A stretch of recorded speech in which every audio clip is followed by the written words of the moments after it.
Well, good morning, good morning, good morning, good morning, and good morning, everybody. Good morning, everybody. Welcome to another episode of The Morning Glow. Welcome to another episode of The Morning Glow. Got a great broadcast lineup for you this morning, as I hope and I pray that we always do.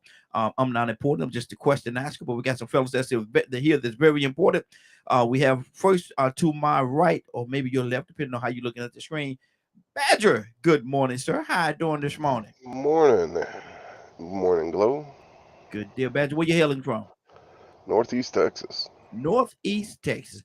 And to his right, again, his left, depending on how you're viewing the screen. Ibrahim, good morning, sir. How you doing this morning? I can't hear you, Ibrahim.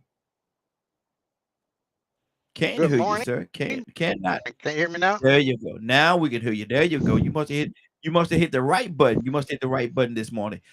Now, y'all Yeah. know for the ones that and Ibrahim, tell everybody where you're hailing from, brother.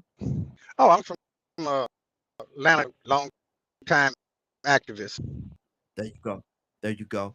Now, if y'all know, if anybody tuned into the broadcast yesterday, we said we was gonna have a conversation today, and we was gonna go in depth with it, talk about it as long as we need to, and hopefully, if it takes the whole broadcast, it does. If not, we'll move to something else. But right now, what we're going to talk about, we're going to stay on for I know for the next hour, hour and a half, I know, easy, is this women liberation situation that's going on and how this thing is playing itself out. Some folks have an idea and think that it's a great thing. And I'm not gonna say it's not a great thing. I'm not gonna say it's not a great thing. I'm not gonna say that at all. But what I will say, let me see.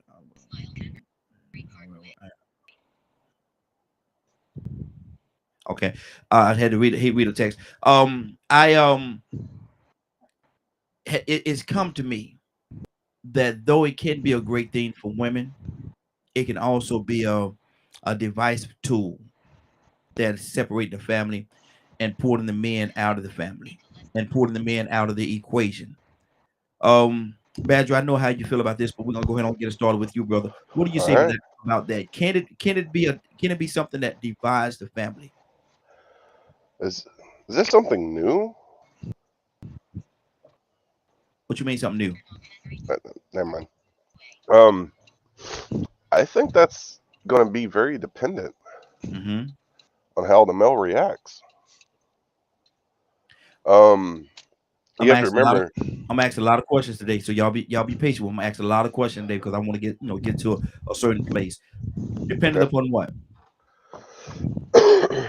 How the male is. You have to remember the most of the communities I grew up in, the males were not exactly good figures. Mm-hmm. Um, they are very much in the mentality that women are to do as told, Mm-hmm. not treated equal whatsoever. Mm-hmm. And I'm 36, and let me fix that. Um, and there's still women today that's dealing with that issue. But Um, see, with that with that idea and that mindset, there's a lot of people that has not been treated equal, that has not been done quote unquote right throughout history. You got a lot of different groups of people, to include women, that has not been treated equally or fairly. Why is it that they get such a push? And when you say it depends on how the men take it, we can say the same thing about different groups of people. It depends on how some people take it, or it depends on how this. And so all that's dependent on a lot of different things. There's a lot of elements there.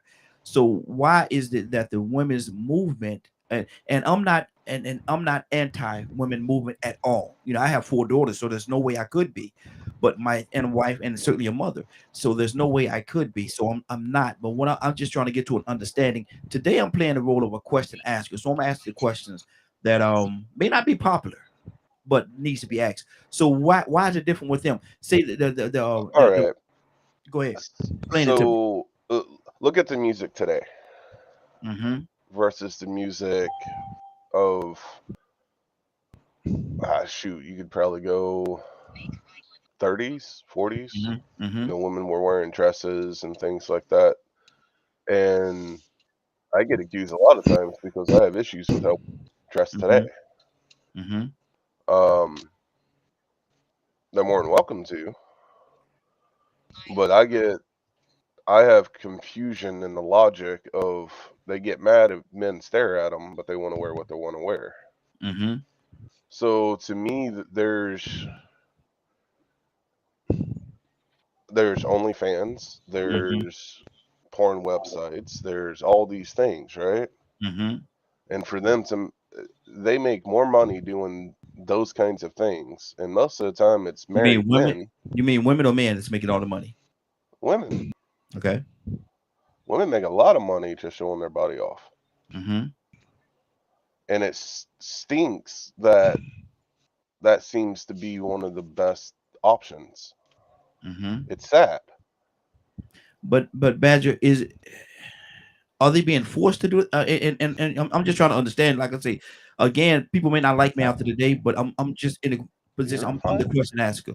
So is anybody forcing them to do that? Is it a forced industry? Is it something that they choose on their own? Because when you say the I think a music, majority. when you use the music as an example about how they've been disrespected, you also could use that same music when you're dealing with the black issue, talking about the people that using the N-word, and that's not something that's not something that's favorable. But the music industry use the N-words all the time, and so and there's a black movement that people say need to move forward and blase blase. But this same music that you're saying is hurting the women's music. Can't you say the same thing about the black music, the black movement, when they're using the N-word in pretty much all of the songs? Oh, I agree with that. And so go ahead. Speaking, okay. To me, when you have music like that, that push those kinds of verbs, narratives, it's not just, it's creating males with a particular type of view, and then it's pushing another view on an expectation of what women about women, like the B word and all these other things, and gold diggers and so on and so on. And don't get me wrong, there are bad women. My mother was a psycho and abusive, so I'll never say that bad women don't exist. But I also met my wife, and she's the farthest thing from a bad woman there is. Okay. And then we have people like Cassandra and Toya and things like that as well. So there are a lot of good women out there. But how many men have these perceptions or expectations that are unhealthy? Think about Roe versus Wade, and then all the stuff that was pushed because of that. And then you've got the gay community, and then you've got there's so much going on, and pretty most of it is all because of men. I don't know. I don't know, Badger. We're gonna pull some more people into Ibrahim. What's on your heart, brother? Talk to me. Is this women movement? Is it a good thing? Is it a bad thing? And I would never say it's a bad thing, because it's allowing women to get in a position where they should have been a long time ago. So I never say it's a bad thing. But is it dividing the community? Is it pushing it? Are they doing it and pushing men out? What do you say to that? I think it's one of the worst things that Ibrahim, you're breaking up on me. You're breaking up on me a little bit, brother. Definitely want to hear what you're saying, but you're breaking up on me. I think. Can you hear me now? It's still something must be wrong with your line. But go ahead. Let me hear a little better. Go ahead. Okay, it's one of the things that could happen in my lifetime. Development of it in the late. It started off as a freedom of sexual freedom, and it's prick and the thing that really separate angry every time I hear a narrative of the black man, how evil we are, and how disagree with about it nowadays. Hey, we need to do something with your line, brother. You're saying you put some good stuff out there, brother, but it's hard for us to hear you. So fix that for us. I want to be able to make sure we can hear everything you're saying, because I'm definitely appreciating of what you're saying, but we can't hear you, brother. We can't hear you, man. Fix that for me, and I'll come back to you. I'll come back to you. Let me go to my phone line. Rico, we see you, brother. We see you. We got a few people on the phone line. I want to touch them as well. And then I'm going to circle back with you, Rico. I believe you got some ammunition on you, brother. Let me go to Cassandra. Cassandra, good morning. How you doing this morning? Good morning.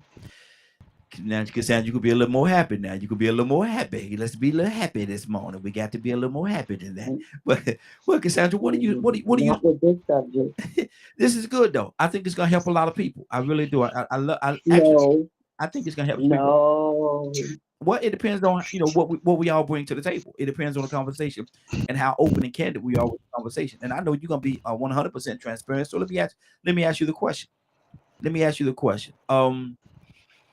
The women's movement, which, like I say again, I have 4 daughters, I have a wife and a mom. I would never say it's a bad thing. I have people that's real close to me, like Cassandra, you're like a sister to me, very close to me. So I would never say it's a bad thing. But does it also divide the family? Does it put a wedge between men versus women? What do you say to that?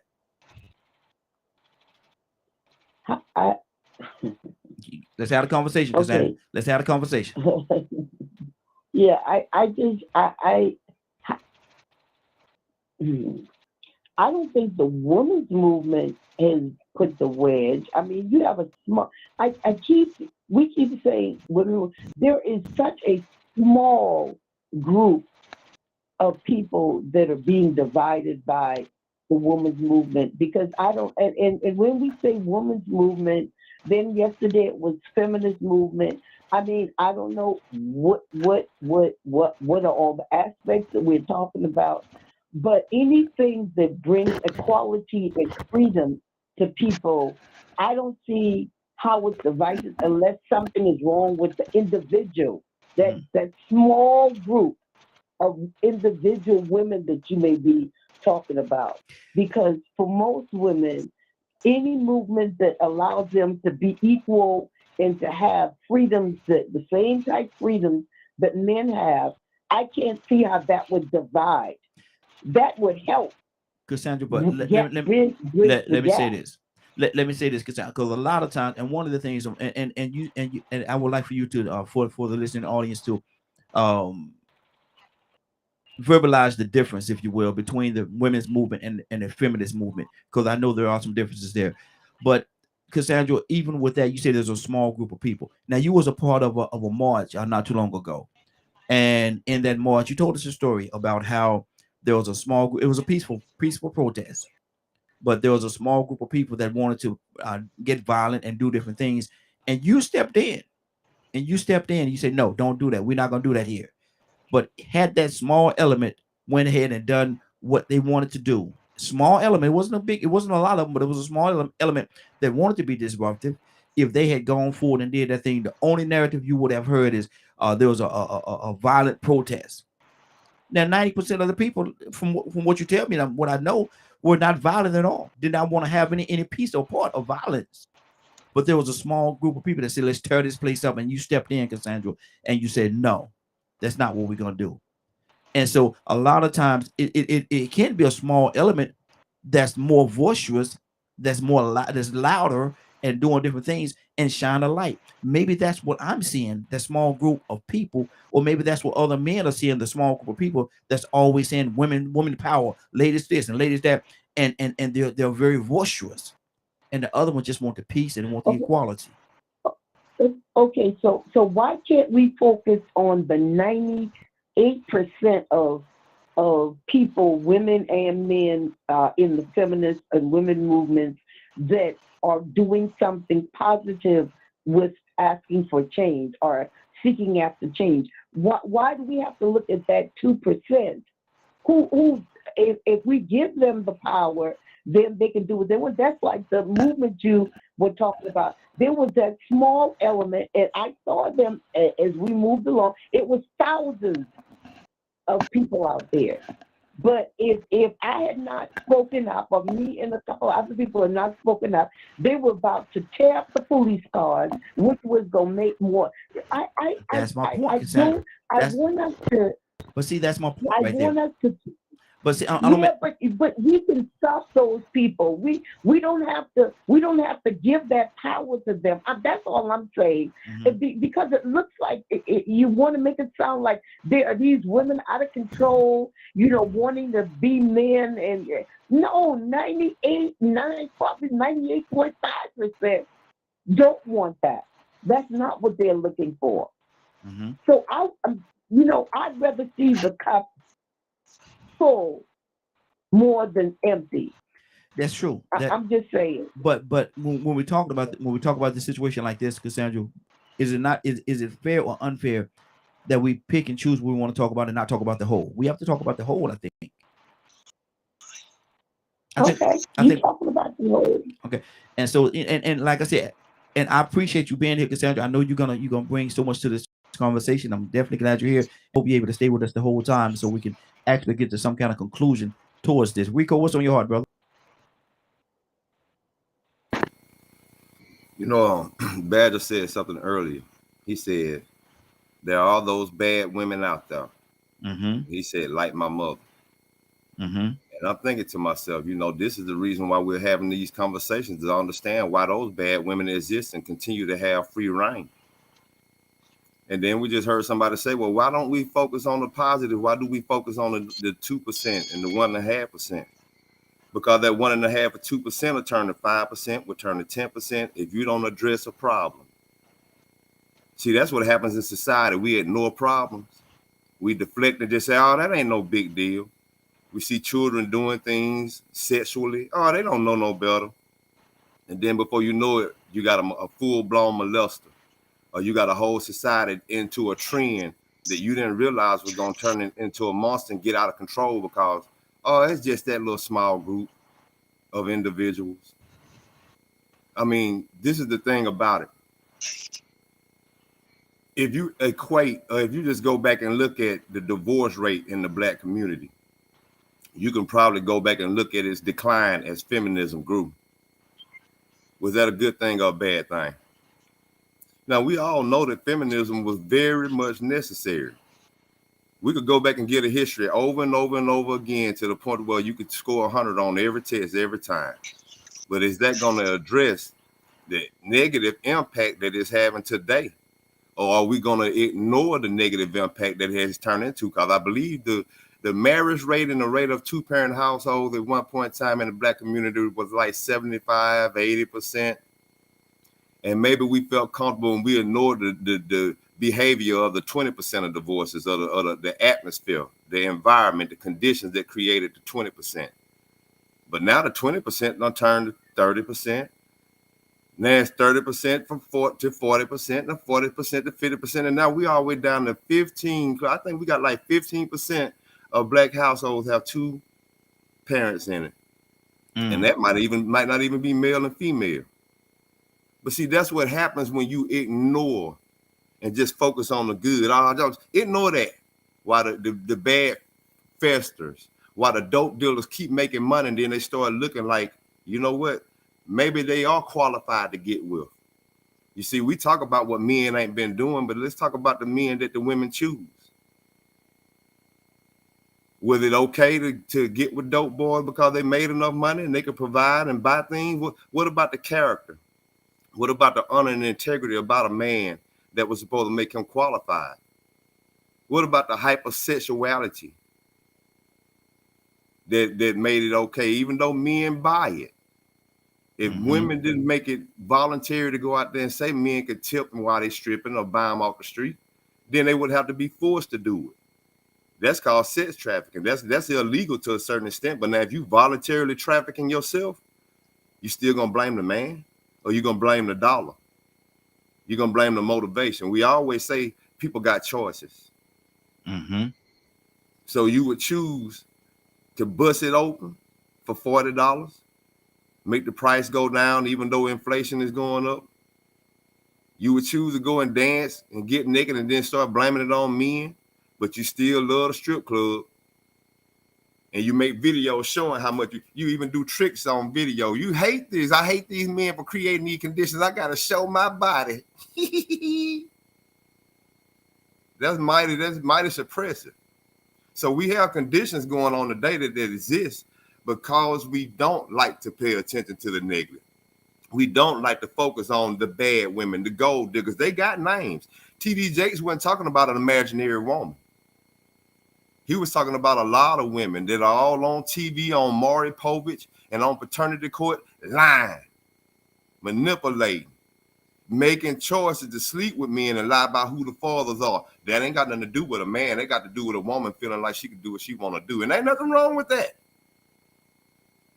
But if we don't address it, it's going to continue to get worse. We already see the results of it. Good deal. Good deal. Let me go to Mr. Hicks. Mr. Hicks, what's on your heart? We're talking about the women live and or the women movement. Is it a good thing or a bad thing? And like I say again, like and I can't say it enough. I would never would I say it's a bad thing. Never would I say. Everybody got the right to say what they want to say, but I would never say it's a bad thing. But is it does it have a potential to divide and put a wedge between the man and the woman power, if you will? Mr. Hicks? Yeah, I think yes, sir. Good morning. Good morning, sir. How are you doing this morning? I'm doing fine. Pray everybody's doing well. Yes, sir. I think it can. I think it could be divisive or it could be unifying. I think with all things in life, there's always this dichotomy of it: left side, right side. There are those who, no matter what the situation is, are going to see the negative in things, and there's those another portion of people, just by inclination, I think personality trait, they're going to see the positive in it. I think you can't stop an idea that's come to its time. You know, I have 2 sisters and I have 5 daughters, 2 adopted, and I would, my whole life looking at life, right?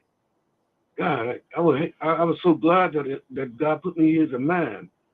Women are so, even growing up as children, they're so oppressed. They're so, and I think it comes from that basic thing of that they are the cause of this stuff because of how people interpret the scene in the garden. But I just think you can't stop it. Things are flowing. A matter of equality is a human right kind of thing. So it's a matter of how you want to get there. Is it going to be by, some kind of system of putting people in just to balance things, or I think it needs equality of outcome rather than equality of opportunity rather than outcome. You know, everyone deserves an opportunity to be who they are, express themselves, especially women. You know, I was, as a counselor, dealing going back in the day when I was dealing with that. It's almost unimaginable how many women go through life without being touched by a man in an inappropriate situation. It's almost every woman, and it's secret. They keep it secret inside their lives. They don't tell their husbands about it because they're ashamed about it. But it's a time that's come. You know, we gotta face these things. We gotta adapt. And I wanna make it clear that there are some women that has gone through some terrible situations, and by the hands of men or by the hands of each other, that's gone through some terrible situations, and we're not trying to negate that or not be compassionate toward what they've gone through. Women has gone through a whole lot in this society. But then again, I like to deal with both sides of the coin. Like when me and Baz was talking, he was saying about the music being demeaning and different things of that nature. If you want to talk about that element, you also have to talk about this, and I made reference to the black movement situation. There's a lot of music out there that's negative toward the black people. The N word and do this and do that and killing up each other, all kind of things. Yeah, Rico, go ahead, brother. I see your hand. I'm gonna ask a question because this is gonna determine if I'm gonna be on here long or not. Because first off, I think we all know why feminism was needed. You know, why the women's movement was needed. And trust me, I was all for it. I was for child support. You know what I'm saying? I mean, when Bill Clinton came, I was like, man, good. But then I started seeing how it was abused. So this is my thing. Is this to ask the question, this platform, because this sort of came up yesterday, and it is again today the question, I think. And it keeps going back to why what women went through. And we know what women went through. We know this is why feminism is needed. Is anybody going to answer the question on if it's having a negative impact today? That's our point of this. Absolutely. That's what we're trying to get to. I mean, because if we can't get to the point on if it's having a negative impact today, yes or no, how or how not, then it ain't really nothing else for me to listen to. I mean, because I know why feminism is this. I know it was necessary. I think we're trying to find out if it's being abused, and have we ignored the 2% that abuse it, and have they turned it to the 80%? And like I said yesterday, that's the why we're going to go forward and bring a normally we don't do a conversation from one day to the next day. Normally we don't do that. We have a totally different topic for the next day. We talk about that topic. We may touch on what we talked about, but to do a whole show, do a whole broadcast on what we talked about yesterday, yes, we're trying to get to a solution. That's the purpose of this thing. But in order to get to the solution, we got to identify certain problems and then get to the solution. And so it has to be a step-step process. And that's why I say we got to dedicate the whole broadcast, because even at the end of the day, we may not get to the solution that we're looking for, but at least we can have the conversation, we have the verbiage, and put it out there so people have a lot to think about as they're moving forward. Let me go to Tucson. Tucson. Go ahead, Bat. You want to say something, brother? No, you can get Tucson. I'll talk after. Okay. Tucson, good morning, sir. How you doing this morning?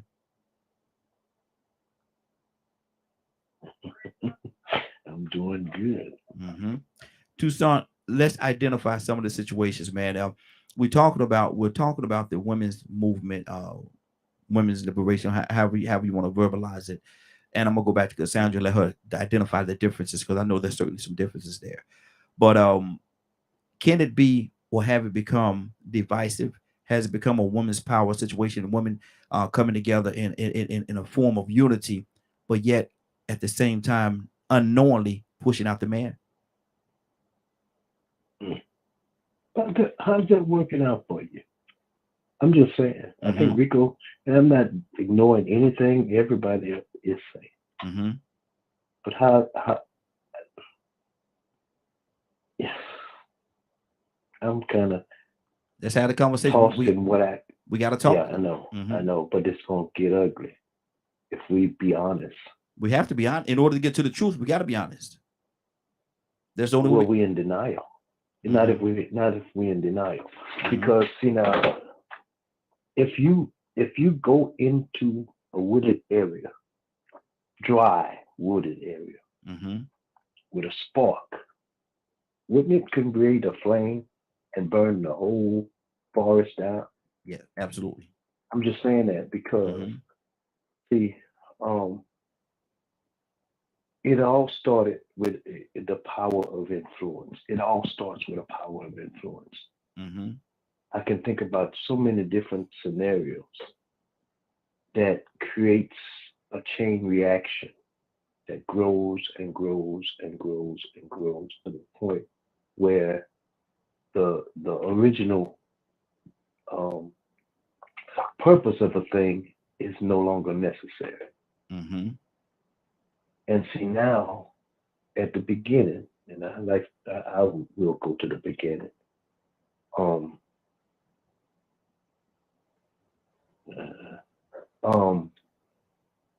God created man and woman, both of them. Yes. Equally at the same time. If we be truthful about the matter, He created them. That's what it says, right? Okay. They're in the garden. Things la la la la la la la la. We just having fun. We enjoying ourselves, and up popped the devil, and tells them what God didn't really mean. Oh, He didn't mean that. So what I'm saying in that is, I can think about one more scenario when in the book of Esther, when Vashti didn't come because the king bidded her. And I know she didn't want to parade herself before a bunch of drunk men. Okay? But the wise men said, if you don't do something, King Jesus, that's what I might mispronounce his name. He said, if you don't do nothing, we ain't gonna be able to. None of us gonna be able to do nothing with our women. Mm-hmm. I'm paraphrasing. Okay. Go read it. And now we just about there. Okay. Go read it. Y'all continue the conversation any way you want to. Wow. Ibrahim, and that's a lot. Tucson just put out there. That's a lot that he put out there. Ibrahim, let me see. Let me unmute you there. We got your music. I hear some background noise. Can we hear you, Ibrahim? Yeah, I can hear you. Okay. No. You can hear us, but we was having some difficulty hearing you. Go ahead, brother. Let me see. Can we hear you? Go ahead. Talk to me. Okay. Like I was saying, the women's right, one of the most horrible things that happen. You know, I seen how it's that today. Ibrahim, call in, brother. Call in. Your okay, phone call in. Your phone is skipping. Okay. Ibrahim, I mean, you wanted to say something, Badger? Yeah. Man, dude, this topic is something else. Needed. Well, I agree. Like, growing up the way I did, being surrounded what I was surrounded by, you know, hearing a constant thing of it's women's fault. It's only the women's fault of why we're in the situation that we're in. It does play a role in why I have the perspective that I do. And to me, when you push a thought for so long, it's going to cause issues. So now we're having to undo a very toxic teaching of everything is the woman's fault into what we're trying to have it become today. It's not just the women, it's the men too. We both have the responsibility to make sure our kids are brought up right and there's less crime in the streets and all those kinds of things. Now, was there other people that pushed a, how do you word that? I don't know the word for that. Why are you saying that? Tucson asked, who pushed that narrative? For a majority, it's white males. Thank you, Tucson. Thank you, because I'm trying to figure when and where I have heard that. I ain't heard nothing like that, that it's all the women's fault. But he did say from where he's from or his perspective, I guess. Yeah, and I've been saying that. And it's been, I haven't really heard it in black communities. That's the thing.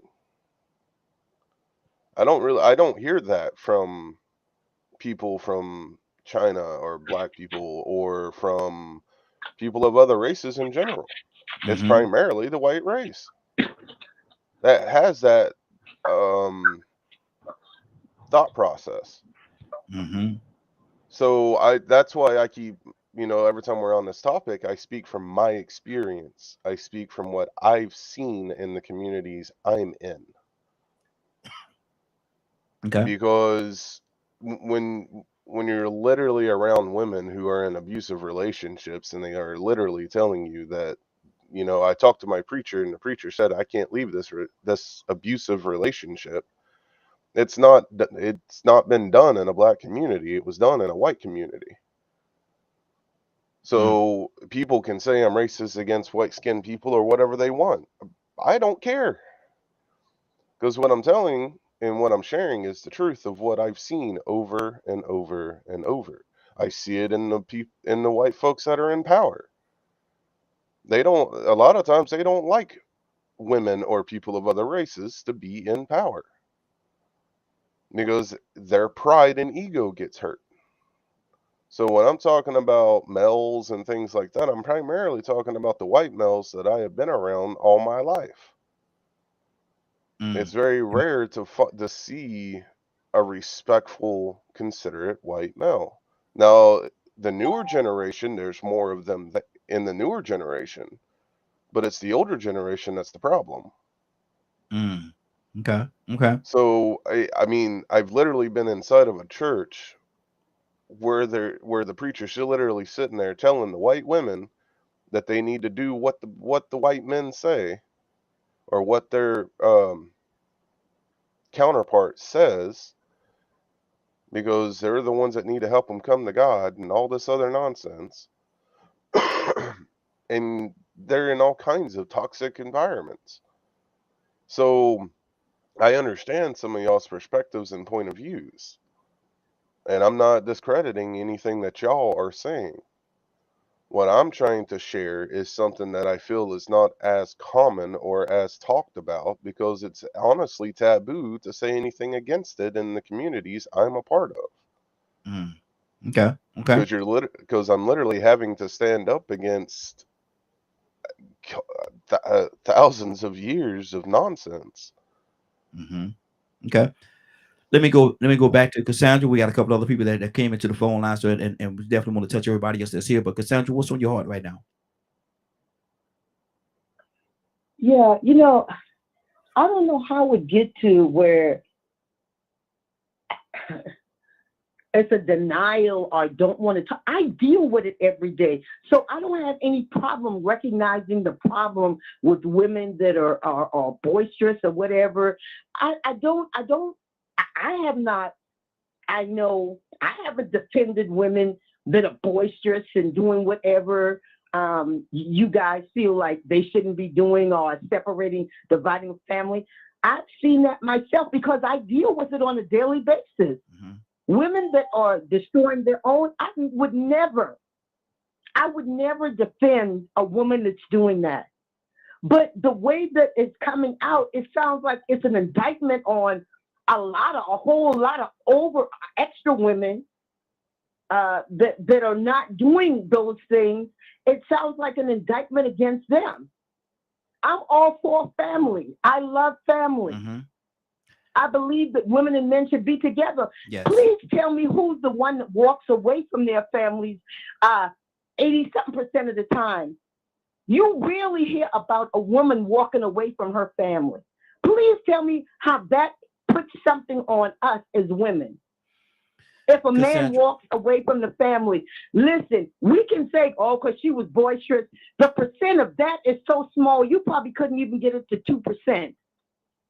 I promise you probably couldn't get that to 2%. Cassandra, let me ask you this question. Women that have just dogged out the men. This question, Cassandra, and again, I want to hear your whole heart. We got a few more people on the phone. I just called in. And before I even do it, let me give the phone number: 508-924-3521. 508-924-3521.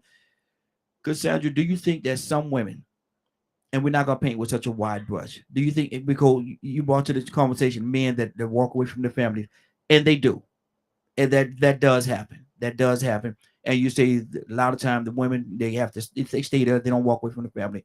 I've seen situations where that have happened, but I think the numbers are higher with the men walking away. But can some of that be that the man just cannot deal with the situation anymore, and sometimes a woman will push a man out of the home because of the fact that I don't need a man type mentality, and I could do this all by myself. I don't need you. And then like Jake said, you're putting the man in a situation where he's not feeling wanted or needed, and so he leave. I'm not excusing him. It's never a good thing to leave your family. Never a good thing. But can the woman can sometimes, and we're not trying to beat up women here today, but it's sometimes can it be the actions of that woman that push that man out of that nest, if you will? Yes, it can, and it is. And I don't think any woman would say that they don't know a sister to do that. So yeah, there are women that do that. What do y'all want us to do with them?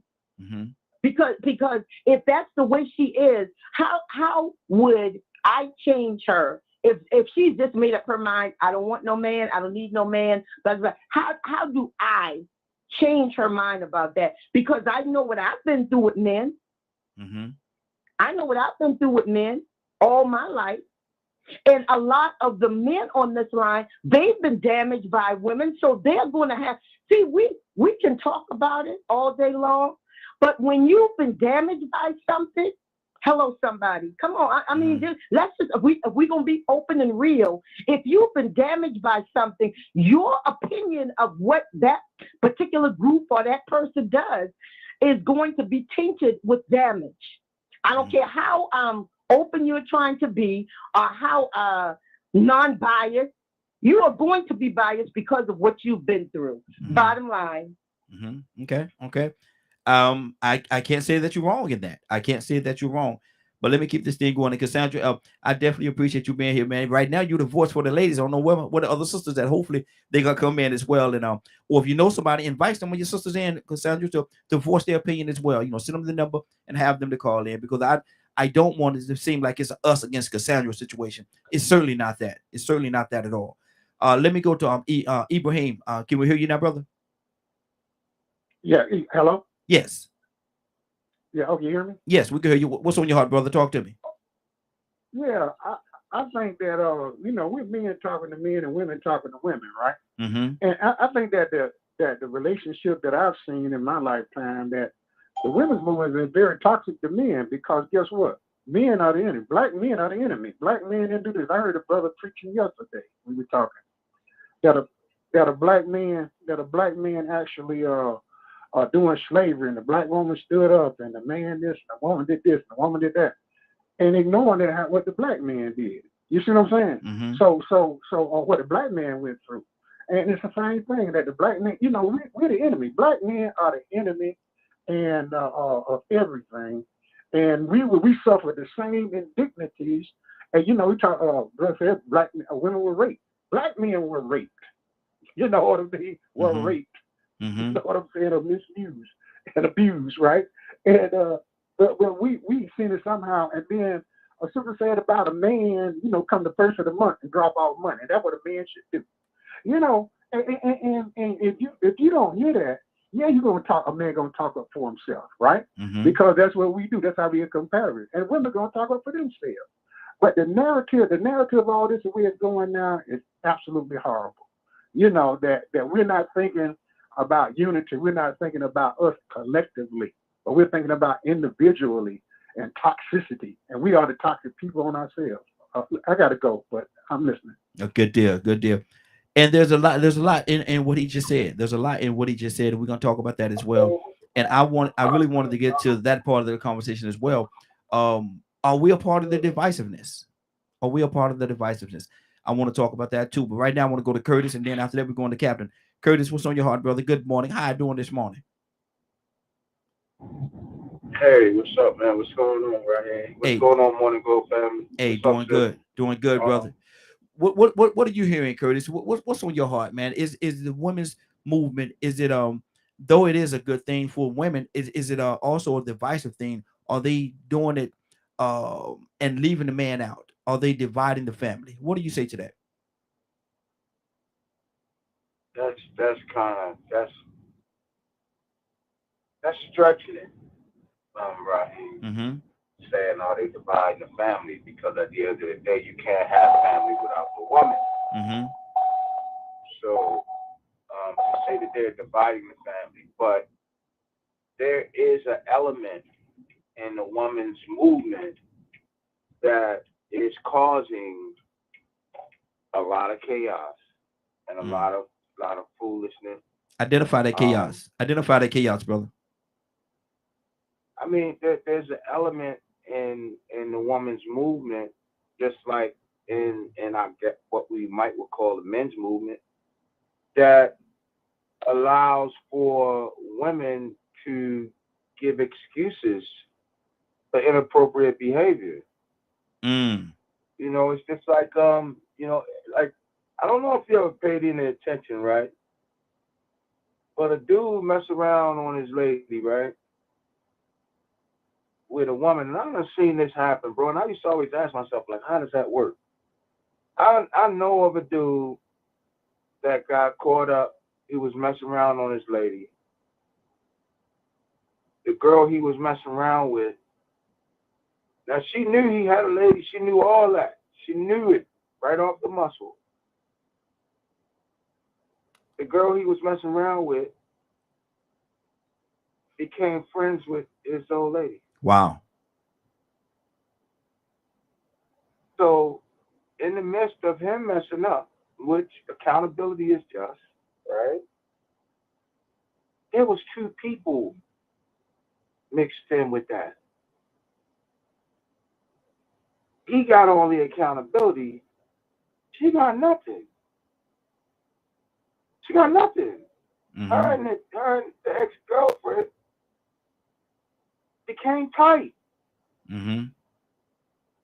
Right? And I'm like, well, okay, if he got held accountable, you know, what happened to her? And you see it all the time, but who am I to talk about it, man? You know what, Raheem? I'm going to do what God is telling me to do, and God is telling me to keep my mouth shut about this female-male issue, because I really don't condone either one of us constantly blaming the other for our fallacies and for our failures. Mm-hmm. I believe that people should take a look at the accountable measures that they have played in the destruction of their own relationships or of their own circumstances.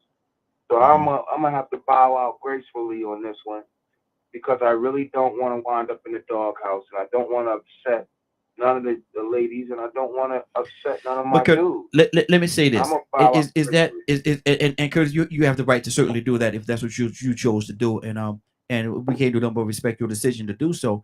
But is that a part of the problem, Curtis? We so afraid of having a conversation. We so afraid that we're going to upset somebody else. We're going to shake it up too much, and because of the fact that we don't want to shake it up, this problem has snowballed into where it is. If we don't have the dialogue, brother, if we don't talk, and this is not nothing towards you, Curtis. You know you my brother, man. You already know that. I ain't got to tell you. If I have to explain the fact that you my brother, something went wrong in our relationship, I shouldn't have to say that to you. But my thing is this right here. Right. My thing is this right here. If we don't have the dialogue, if we don't come to this table openly and honestly, Curtis, we'll never get to a resolve. We'll never get to a resolve. Or if we just pull back, say, I got to pull back. I'm not going to say my opinion because I don't want to shake this up. I don't want to shake that up. It's already shaking up, man. We got to put it back together. And that's what this conversation is based on, putting it back together, man. There's 1,000 pieces of puzzle. There's 1,000-piece puzzle, a puzzle with 1,000 pieces, however you want to say it. They're scattered all over the floor, man. It's scattered all over the floor. We have to come together and put that puzzle back together and make the picture as beautiful as it can be. And if we don't do that, man, if we don't have this dialogue, we don't have this conversation, them pieces of puzzle just going to be, somebody going to step on them, they're going to get stuck to their shoe, and they're going to be taken somewhere else to another part of the country, and you'll never get a piece of the puzzle back again. We have to have the dialogue, brother. We have to. Rico, I see you shake. You're absolutely right. Mm-hmm. You are absolutely right, Raheem. You are absolutely, unequivocally 150% on point. Mm-hmm. For me, brother, I don't know about other people. Not fear for me. Mm-hmm. For me, I'm tired, man. I'm tired of having this dialogue. And what winds up happening is we have this dialogue, and a lot of times, I'm just going to keep it real. A lot of times men are forced to just bow out.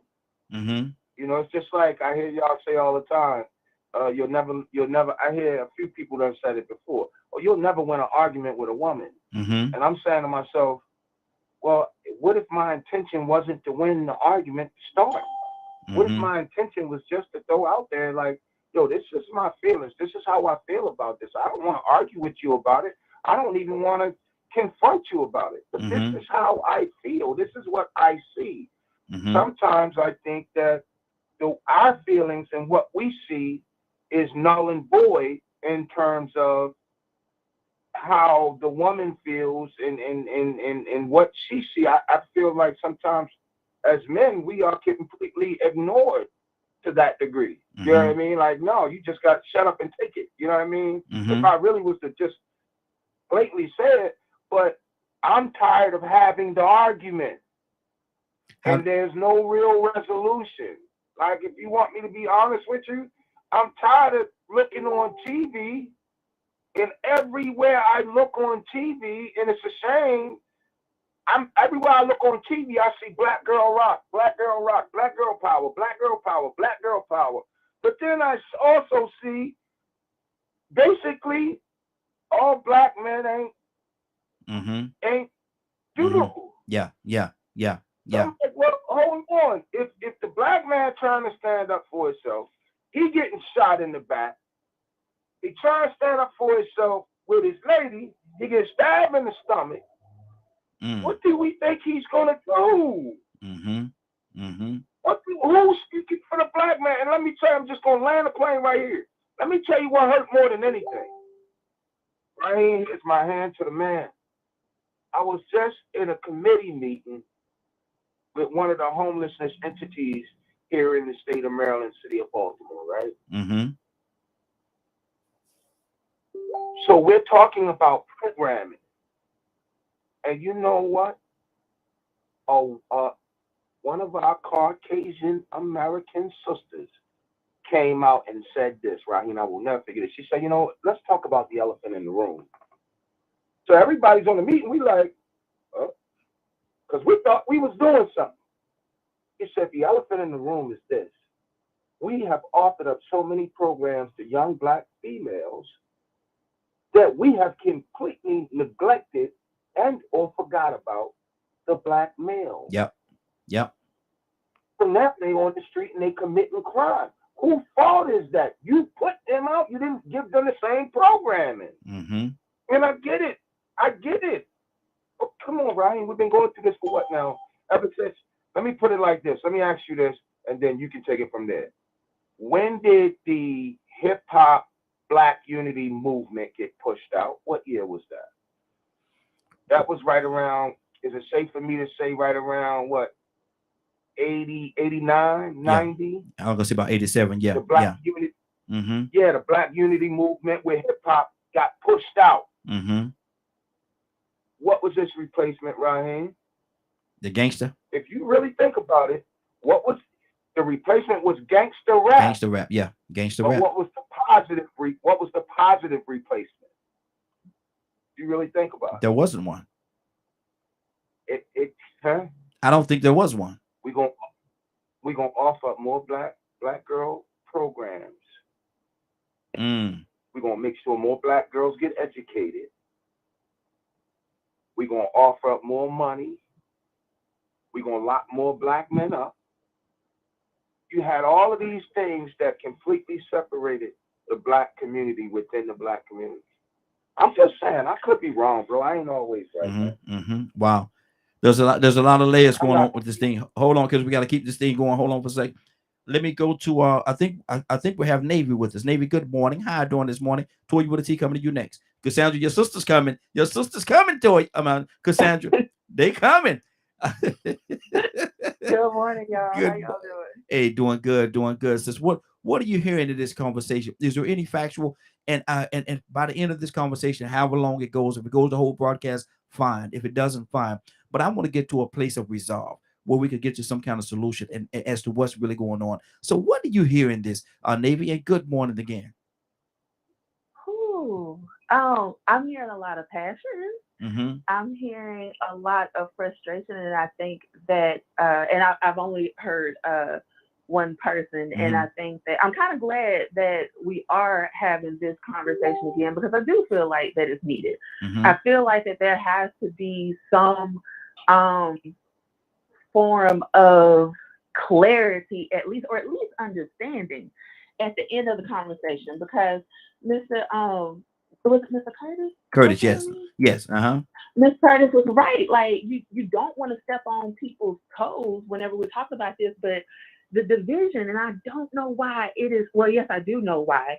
I just don't know why it's still perpetuated, especially in our community, of this divisiveness. Like, we're on a hamster wheel when it comes to this topic in our community.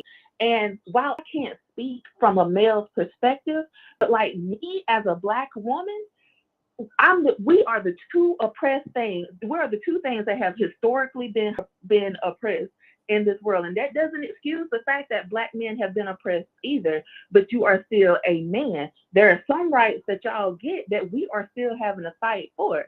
And I just want to start with that. So for me, when I go hard and when I chose the path that I did to put family life on hold in order for me to be able to provide a better life for the family, to be able to bring a table to my husband's table, because I'm not 100% reliant on him. If he was to get hurt at work, okay, I gotta assist. It wasn't because it's just like, oh no, I'm getting this degree and I'm building my businesses because I don't need a man.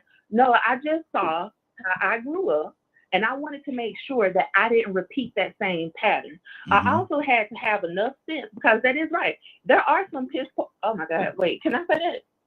And you just did, sister. Go ahead. I'm sorry.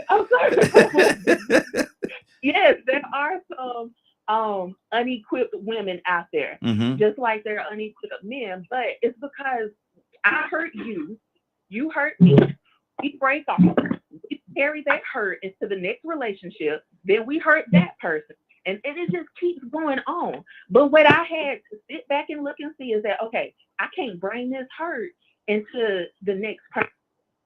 I can't be responsible for breaking a good person because of my death and my hurt. So before I could start a family, I had to get Navy right first. And I don't think a lot of us are able, well, I won't say a lot of us, but the percentage of us that are not able to do that, those are the ones that get thrusted into the spotlight and is the spokesperson for all man and womankind. And it makes it hard for those of us like myself, like Toya, like Miss Cassandra, and any other ladies that are on here that are willing to admit, you know what, I mess up sometimes. I wasn't the best person. I had to go and fix me first because I didn't want to hurt the next brother that I got into a relationship with. And I also didn't want to bring children into this world and using them as my only source of happiness and damaging them because I don't know how to be a mother. Wow. So I had to literally go as a therapist to a therapist and fix me, because I cannot be responsible for my children having to heal from having me as a parent, and for me being responsible for damaging another person. I couldn't do that. And I don't think that there are some people that are able or willing to do so, because it's so easy for us to hold on to, well, you shouldn't have done me like that. And if this wouldn't have happened, no, at some point we have, if we know what has hurt us, we have to take accountability for it and heal from that. And if you're not willing to do that, then you should not be having kids. You should. That's just my personal opinion. Until you can fix that. But I would be a lie to tell you that my back is not hurting from having to carry the burden of those that came before me that did damage someone. Because now we have to speak, and we're automatically the enemy whenever we do. Like, that has legit happened to me. Whenever I hate telling people what I do for a living sometimes whenever we go out on dates, because they automatically feel like, and I literally had a gentleman that asked me this, well, if you got this and you got that, then what you need me for? And I'm like, well, wait, when did we get here? Yeah. Because that's financial, that's materialistic. I mean, if that's all that you feel like that you can offer me, when I'm looking for someone that can help protect, when I'm looking for someone that can help pray, when I'm looking for a helpmate, I'm looking for a teammate. And being established as the woman that I am doesn't mean that I don't know how. I don't know how to be, and I know we hate this word submissive, but we have to understand that word submissive doesn't mean doormat. And I think that's where a lot of us get confused with what submission is. So I don't know. I know my time is probably up, but that's my little spiel on that. Good deal. And see, my thing is, you brought so much to this conversation, sister, and that's what I want to have. Let's have open and honest. Let's put it out there, man. We ain't trying to pull back from. We trying to have a conversation. And we're trying to be real with the conversation. And if we're going to get somewhere, we have to be open and honest about how we feel. We have to listen to y'all ladies. We got to listen to what y'all say. But y'all got to listen to us too. We got to listen to each other and come together, have the conversation, have the dialogue. Yes, have the dialogue. And from that dialogue, hopefully, we can grow and the people that's listening to grow. Hold on, Badge. I got a couple other people that's on been on hold for a minute. Let me go to them. I'm gonna circle back around. Give me 1 second. Toy, you with a T. What's on your heart, sis? I don't know. Good morning. How y'all doing? How you doing this morning? We talking about we extending the conversation we had yesterday, talking about the women's liberation, women's power, and can that be divisive in the family? And is it the woman's power, woman power, black woman power, whatever it is? Can that divide and push the man out? What do you say to that? I can't hear you over the crackling and somebody got their phone on mute, but you said, can the conversation from yesterday be divisive towards the black man? No. Let me see. Yeah, I'm trying to figure out who that is with the sound going on. I'm gonna mute their line. But I'm asking the question, women's power, the women's movement, the women's liberation, or how you want to verbalize it. Because it's making the women so strong and they're coming together in a form of unity. Can they also be divisive to the family, and can they be pushing the man out or disregarding the man?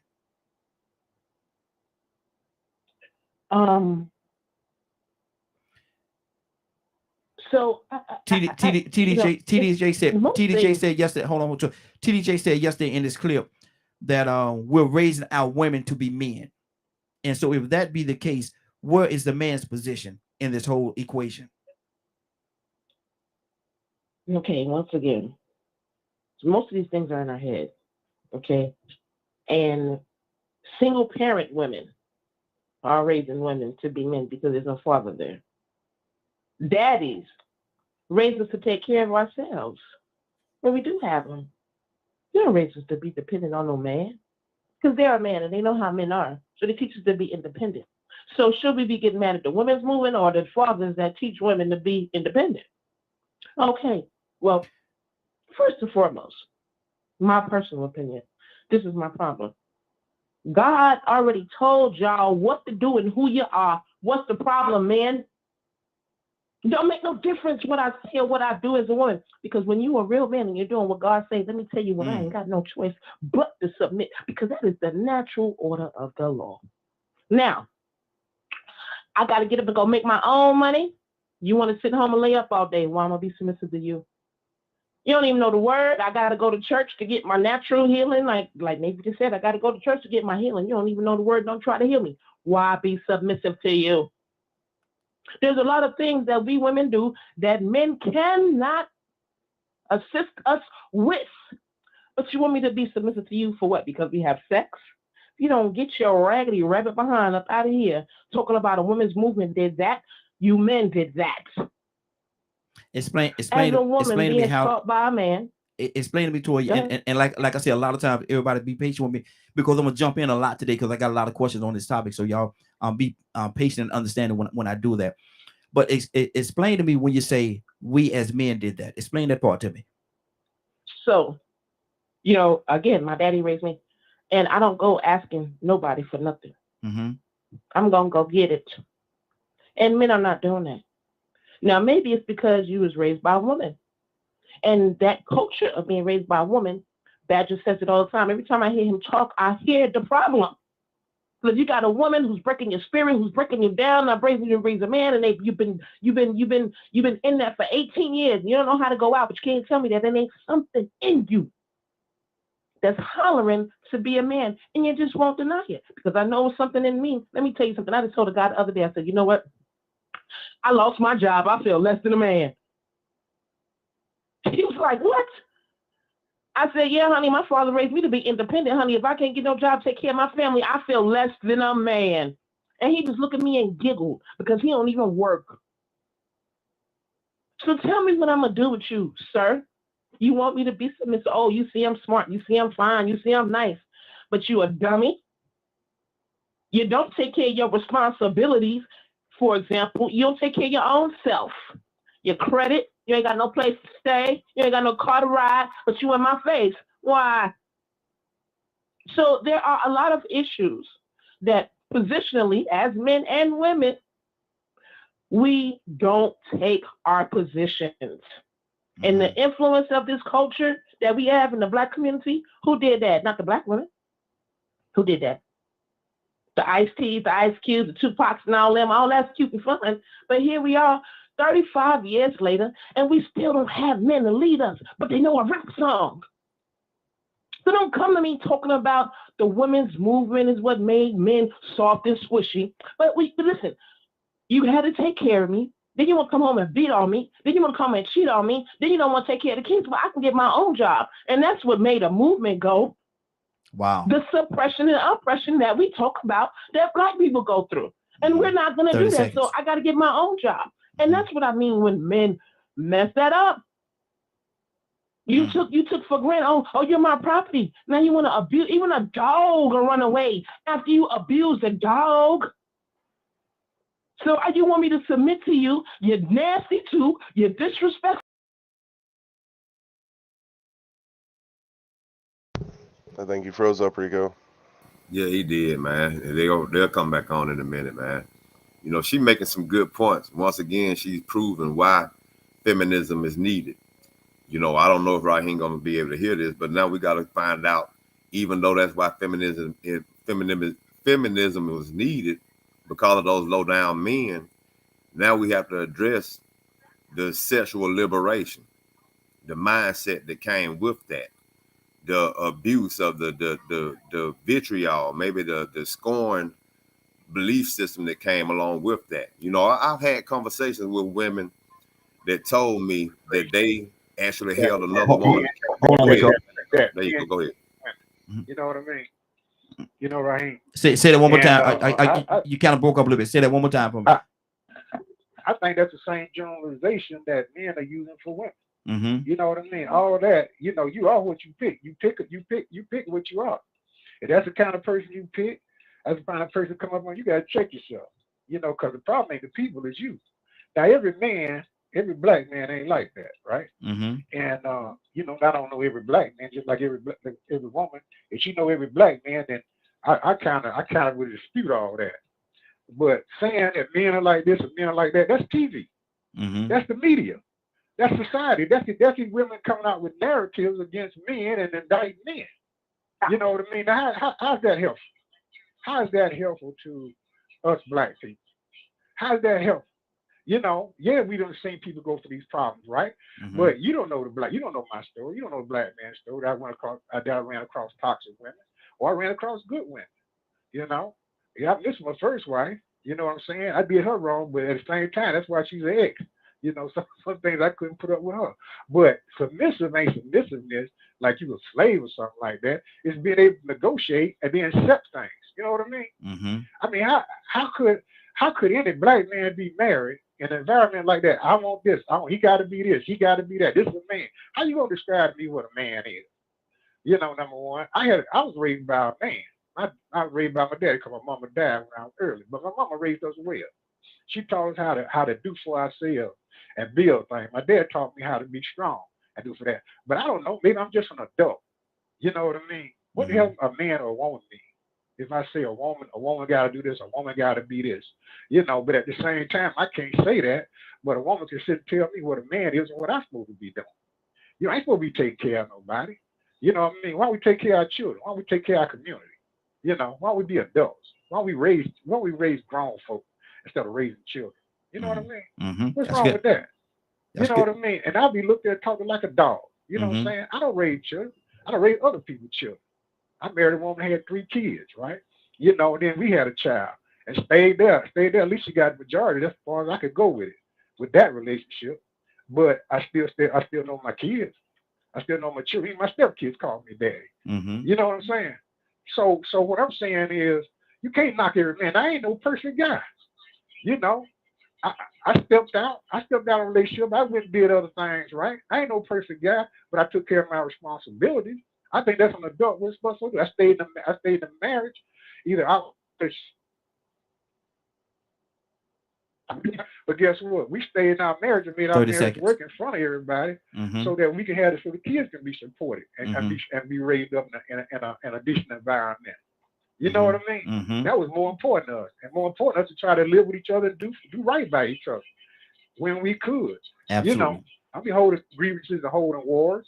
You know, but right now it's a toxic environment. What you know, a woman got Boys for Children, and she talking about all this about men this, men that, how a man's supposed to be a raising man, and he growing up confused, you know, because the guys ain't saying that. We talking about what media done to us and what everything done. But look, our relationship right now is right now, and we're fighting each other.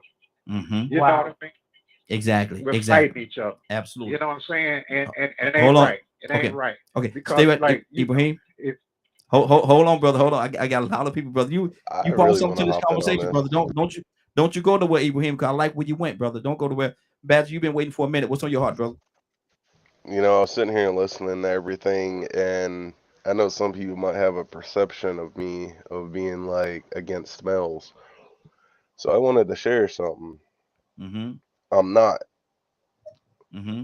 Because growing up being told that we're not allowed to cry, we're not allowed to have emotions or show emotions, we have to be, you know, make a certain amount of money, we have to be of a certain size, depending on the female, and things of that nature. There are a lot of expectations on both sides that are being thrown at one another. And that's something that I always feel also gets left out. Like, I don't know if any of y'all watched the Johnny Depp and Amber Heard situation in court. Mm-hmm. Mm-hmm. You Yeah. know, he was abused. Mm-hmm. Yet most of society refuses to accept that a man can be abused. Why?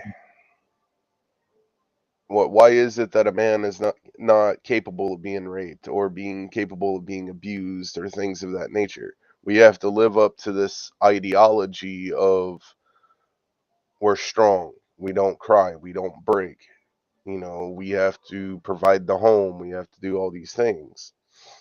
But if we don't do these things, we're lazy, we're this and that. And don't get me wrong, there are a lot of males that are just lazy. But those of us that aren't Mm-hmm. also get the bad end of the stick as well. Mm-hmm. So there's so much toxicity when it comes to masculine and feminine that I kind of don't blame society being as screwed up as it is. I think it's us, Mm-hmm. the adults, the older Mm-hmm. generations. Okay, that's good. That's You good. know, like I said earlier, you know, men telling women that they need to do this and do that, but they're also teaching their sons not to cry and not to do this and not to do that. Mm-hmm. So it's, if we're going to look at it and just take the gloves off, need to look at both sides. Yes, and that's my point. We have to, you know, we who played what part in getting us to where we are, and how do we get out of this hole that we're in? I'm gonna go to Dr. Cook, then I'm gonna go to Captain, and so we're gonna go in that order. We're gonna continue the process. Dr. Cook, good morning. How you doing this morning? I'm doing well. You've been listening in on the topic for a minute now. Dr. Cook, what are you hearing? I'm hearing quite a bit of things. Are you talking directly into your phone, sis? It's a little bit low. Yes, I'm hearing quite a bit of things. Can you hear me now? Yes, ma'am. Mm-hmm. I listened to Toya, and I listened to Curtis, and I listened to Ibrahim, and I listened to Navy as well. And I just basically want to say this is going to be quick. I know for me, I have to work on myself. I can't get into a relationship until I'm basically where I'm supposed to be. And you also have to observe who it is you want and what you want.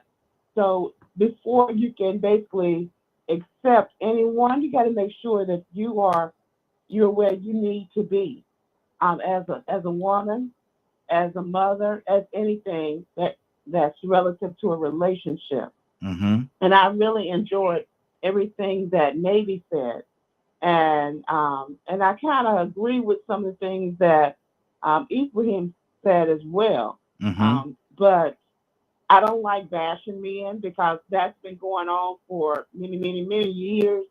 Um, the thing is, whether you accept Mm-hmm. what a man does to you, and you basically can't accept everything. Mm-hmm. So I'm here to learn, listen to everything that's being said, but basically we have to work on each other. I don't like to bash men, and I don't like to bash women on anything. Exactly. I'm a person. I like to inspire, and I don't like to blame other things because that's what they want us to do. Blame each other instead of pulling each other up. That's what we have to do as women. We have to do that as men as well, and we just can't place faults on this gender and place fault on that gender. Yeah. We have to teach one another. We have to learn to talk to each other and move from there. Yeah. We know we're not perfect people, and this is not a perfect world, but we just have to learn to teach and inspire and move forward from there. That's good. all I have to say for right now. I'm loving what I'm hearing. Dr. Cook, you just dropped the mic, sis. You just dropped the mic, and so that's powerful, and that's one of the things that I wanted to have in this conversation right here. People say, well, why you want to have it's going to be comfortable. It could be all kind of things, but at the end of the day, when we get finished this conversation, when we get finished with this dialogue, have we obtained something? Do we have something that we could take out there within ourselves and grow from it? The blame game been going on for a long time. When are we gonna stop the blame game and get to some results? Get to a place where we're making a difference. Let me go to Captain. Captain, good morning, sir. How you doing this morning? Tucson, come to you next. I'm doing good. I'm doing good. Thank you for asking. Good morning to everyone. Good morning, sir. Good morning. Hey, doing good. You're a little bit low this morning, though. Your voice is just a tad bit low. You talking directly into the phone for me? Yes. How we sounding now? Okay, that's a little better. That's a little better. Talk to me, brother. What's on your heart? What are you hearing? Well, I please update me because I'm just now coming on. I was on and off because I had some phone calls. But ask me a question. I mean, I just want to know. What we're asking. Our conversation is based on the women's movement and the women's liberation, if you will, and women being so pro woman. But when they're being so pro woman, are they also unknowingly being anti-man? Are they pushing the men out? What do you say to that? Well, I kind of want to say something. I hope everyone would take it in the spirit in which I say it. But, we have to be very, very clear. Are we talking specific or are we talking general? If we talking specific, then that's our personal testimony. I can give you a specific story about my personal life and how I interact with my wife, and as a man, how I interact as a man. I can give you specific. But if we're going to talk general, we're going to talk about the majority of those men who not only fail in their responsibility, but it's because they have not been taught how to be a man. I mean, it's unbelievable that we heard the minister the other day where we have to, and it's this man's ego. This is that ego stuff about us, man. This is his bravado. The Honorable Elijah Muhammad said, if you find a no good woman, she was made that way by a no good man. That's what Mr. Muhammad said. If you see a no good woman, she was made that way by a no good man. All the women are saying on here is they have not seen the kind of men. It ain't got nothing to do with who's on this line. I don't take it personal. How you going to defend BS? Don't defend BS. We talking general. Generally, we have a problem. I'm a peacekeeper. I train. That's why they call me captain. I train men. I take men that come out of the world and make them in the nation. Do you know when we come in as men, we got issues. We got this ego. We don't want to follow nobody because the very nature of man is to be dominant. That's his nature. But if he don't have nobody to guide him, then he becomes over dominant. He gets to the point where he thinks he got to have a woman that's submissive. I would never want a woman. My wife is not the kind of woman to do as I say and not as I do.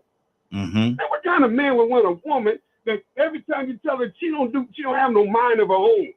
Man, listen, I make mistakes. My wife checks me. And I love that. What man want a dumb, ignorant woman? Nobody wants that. And most of the women are not dumb and ignorant. They are very intelligent. They were shaped and mold. They like water. They take on the shape of the environment. Water takes on the shape of its environment. So I think our women, and it's sad because we have fallen short as men. Not you brothers on this line. You ain't got to defend BS. You are men on this line. I take care of my wife. This is the God's truth, and God is my witness. She don't pay no bills.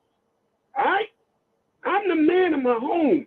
She expects me to be responsible. She don't have to worry who's going to lose our mortgage, our house, who's going to be our... No. Amen. I don't ask her for nothing. That's why she complies. She ain't got no... When I come home, I don't smell no Clorox. I smell fried chicken. When I come home, my clothes ain't stacked up. My clothes ain't stacked. My clothes is neatly folded in my drawer. Amen. Clean. She give me because I provide for her. You pay the cost to be the boss. Now, if that ain't you, then that ain't you. But that's Captain Dennis. She don't even go to the mailbox because there ain't nothing in her name. I love that. Amen. But she's Amen. a woman. I respect her. I respect her. And my wife, I do some dumb stuff sometimes. Yes, I do. Man, she'll tell me, I don't like him. I tell you, better watch me. Oh, baby, you always like, you don't like none of my friends. So as I'm talking, they cross me. Told you. She's a help me.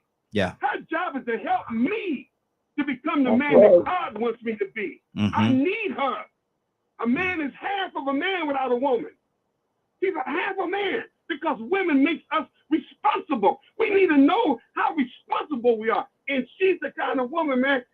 And let me tell you, hey, Cap, hold on, Cap. Let me got to bring it, man. You got to bring it. Okay, let me be a part of BS. Cap, let me ask you a question. Cap, let me ask you a question. Because I heard everything that you said, and like I said, we gotta move on to somebody else as well. But my thing is this: you're talking very, very positive, and I love what you're saying about the woman. But I like to deal with both sides of the coin. Are there an element of women that sometimes would push a man out of the house and not allow him to to be that individual that he's so designed to be? Are there also elements of women? Are there also elements of women that yes.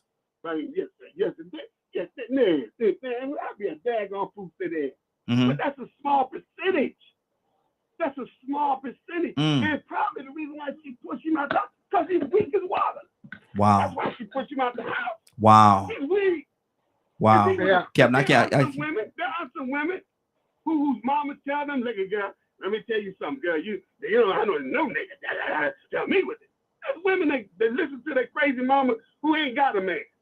Most of these women ain't got a man. And it ain't gonna be too long before they go the other direction. But they looking for something strong, man. I want a strong man. And she throw him in the wood pile and get somebody else. But that's a small percentage. Cap, with all due respect, you know, I love you dearly, brother, but I don't agree with that part. I mean, you know, the man don't have to be a weak man to get irritated and fed up with a lot of mess. And he get to his breaking point, and he did everything he could do to try to help and assist in this whole situation. Man, you can't, Raheem, you can't tell me a man can't tell what kind of woman he chooses when he moves to it. You should be able to see that in a woman. Not always. Not always. Not. You can't tell me he was blind to that woman. But hold on, everybody, hold on. We got to keep this thing moving. But no, a lot of times, and everybody will say, everybody, hold on, everybody, hold on. Everybody will say the same thing. I'm sure that everybody will agree with me that they've gotten with somebody that when they got one of the first few months, 6 months, if you will, maybe even longer, they were dealing with the representative. And then when a real person showed up, they said, man, I don't even know who that person is. I don't know who that person is.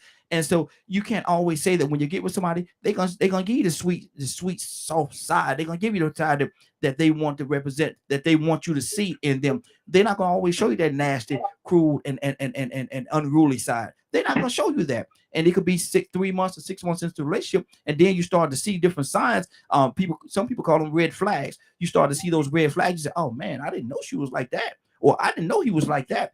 And then that's when the real person started stepping up. And that's why you try to separate yourself or divide yourself from that person that you've been with for all this time and didn't know who they were. And so a lot of times people show the representative.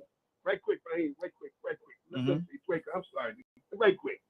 Man, I'm a farmer. That's why the word husband means husbandman. In the Bible, you call it comes from the word husbandman. Husband means he who tills the soil and cultivates the land. But if I put tomatoes in my wife and I see potatoes, I didn't put potatoes in. Somebody been cultivating my woman. She's been listening to somebody. Somebody's been influencing her mama, some other nigga. Hey, I didn't put that in her. But if you leave a woman untended and you don't cultivate your own woman, somebody will. But that's an influence by somebody that will make a woman come that route. But see, my thing is, when my wife been on I can tell when she's been on TikTok too long. I said, you need to get there. I'm sorry, you need to get off of TikTok. I hear influence. I hear influence. And we got to be the kind of man to make sure nobody be chilling on your land. Even if we're gonna nothing on my land, it's my land. Okay, but even if we're gonna even if we're gonna talk about influence, you gotta also understand that influence can make a change or a difference in the person that you thought you knew, and that influence could change her in a if a woman looking at our Housewives of Atlanta or Housewives of Dakota or wherever it is, and that spirit goes and the spirit goes into them, it's going to change. If they allow that to go into, it's going to change who they are, and they're gonna start acting in that way. And so now this person that you thought that you knew has been influenced by something else, and now they become someone else because of that influence, and now you got a different person on your hands. Let me keep this thing going. We got a lot of people that came in here that's come in. Let me see who just came in. I want to touch them as well. We got a lot of people in here. Willa, good morning, young lady. Good morning, Raheem. Good morning, DKM. Good morning to you, sis. Good, love the energy, sis. Love the energy. I'm asking a question, man. We're talking about this women's movement, and could being pro-woman be anti-man, and could that be pushing the men out of the home or causing a divide between the men and the women? Willa, what do you say to that? Cassandra, coming to you next. For sure, Raheem. For sure. You know, there are a lot of good points to what everybody is saying, because you know what? It does start off real good in relationships. Everybody want to give their best and show their best. But after you've been in there for a while, and like you said, what you watch, what you see on TV, what you read, that transforms the mind, your way of thinking, if you allow it to, because you have the right to make the decision or the choice to choose what direction that you want to go in. So yeah, you're absolutely correct in what you're saying when you say, does that change? It certainly does, depending on what a person is focusing on. And yeah, you're absolutely right with that, Raheem. And everybody is on point with the difference on both sides of the coin. Because I'm telling you, my son, he really tries to be a good baby father, should I say it. But his girl, because he's not with her, makes it hard for him to be a good father to his son, because she's using him as a pawn. Wow. She won't allow him to be a father. You know, he pays his little child support, but she has the power to say, you could see him, you can't see him. You know, when she get an attitude, when she get mad, and it's very discouraging to him. So I try to encourage him to stay in there, hang in there, because your son one day is going to appreciate that because of her attitude. She's not thinking that the son will be affected later on. She's not thinking about that. All she's thinking about is her selfishness, what she's not getting out of the relationship. Wow. And so that's what's on my heart today, right here. Good deal. Good deal. I had written something on my paper that in order I was going to go in. I said I was going to go to Donald and then Cassandra. So Tucson, what's on your heart, brother? I had to write down what I want to say, and it's kind of rough. But I have an explanation for why I said it. Okay. What good is it for us both to whip it out to see who has the bigger balls. If we both suffer from erectile dysfunction. Wow. Tucson, you showed, boy, next time you put a signal on when you're going to take a left like that. You took a left turn. Go ahead, brother. You took a left turn. No, it's I mean, here's what we do. I mean, I hear that it's beautiful to get passionate about stuff and put all your emotions out there. And we bow up at each other. But that don't solve nothing. That don't solve nothing. Exactly. That does not solve anything. I already have, I'm not talking about me personally, but the challenge is for a man to be a man. And then we have that challenge among other men. But then we have these women that also, excuse me, are pulling out balls and bowing up. Wow. When we got a problem that it seems like, for the most part, not all men, not all women, but for the most part, when you look at society as a whole, we whipping it out, but we still suffering. We pulling out all of our muscles, and we all strong individually, but a house divided still can't stand. So I don't know if that makes any sense whatsoever, but that's where I'm thinking in me, because, you know, I love me some women. Let me correct that. I love a woman. Woman. Yeah. There's some women you couldn't pull on me because they agree to what a man is, but they still single. And there is no good man for them. I can't figure that out for the life of me. And I'm not down on anybody. If you want to be single, Stop talking about me, Doc. I didn't say you're gay. Can I almost say, I almost wanted to say something, but I'm not going to be personal with nobody. I don't. I'm not talking about you. But there is women that are stronger than, want to be stronger than you. And I love me some you girl, because you for real. But there are some that are extreme you that I can't do nothing with. And nobody else cares. Good deal. Good deal. Let me go to man. Yeah, exactly. Cassandra, what's on your heart, sis? Rico, coming to you next. Cassandra?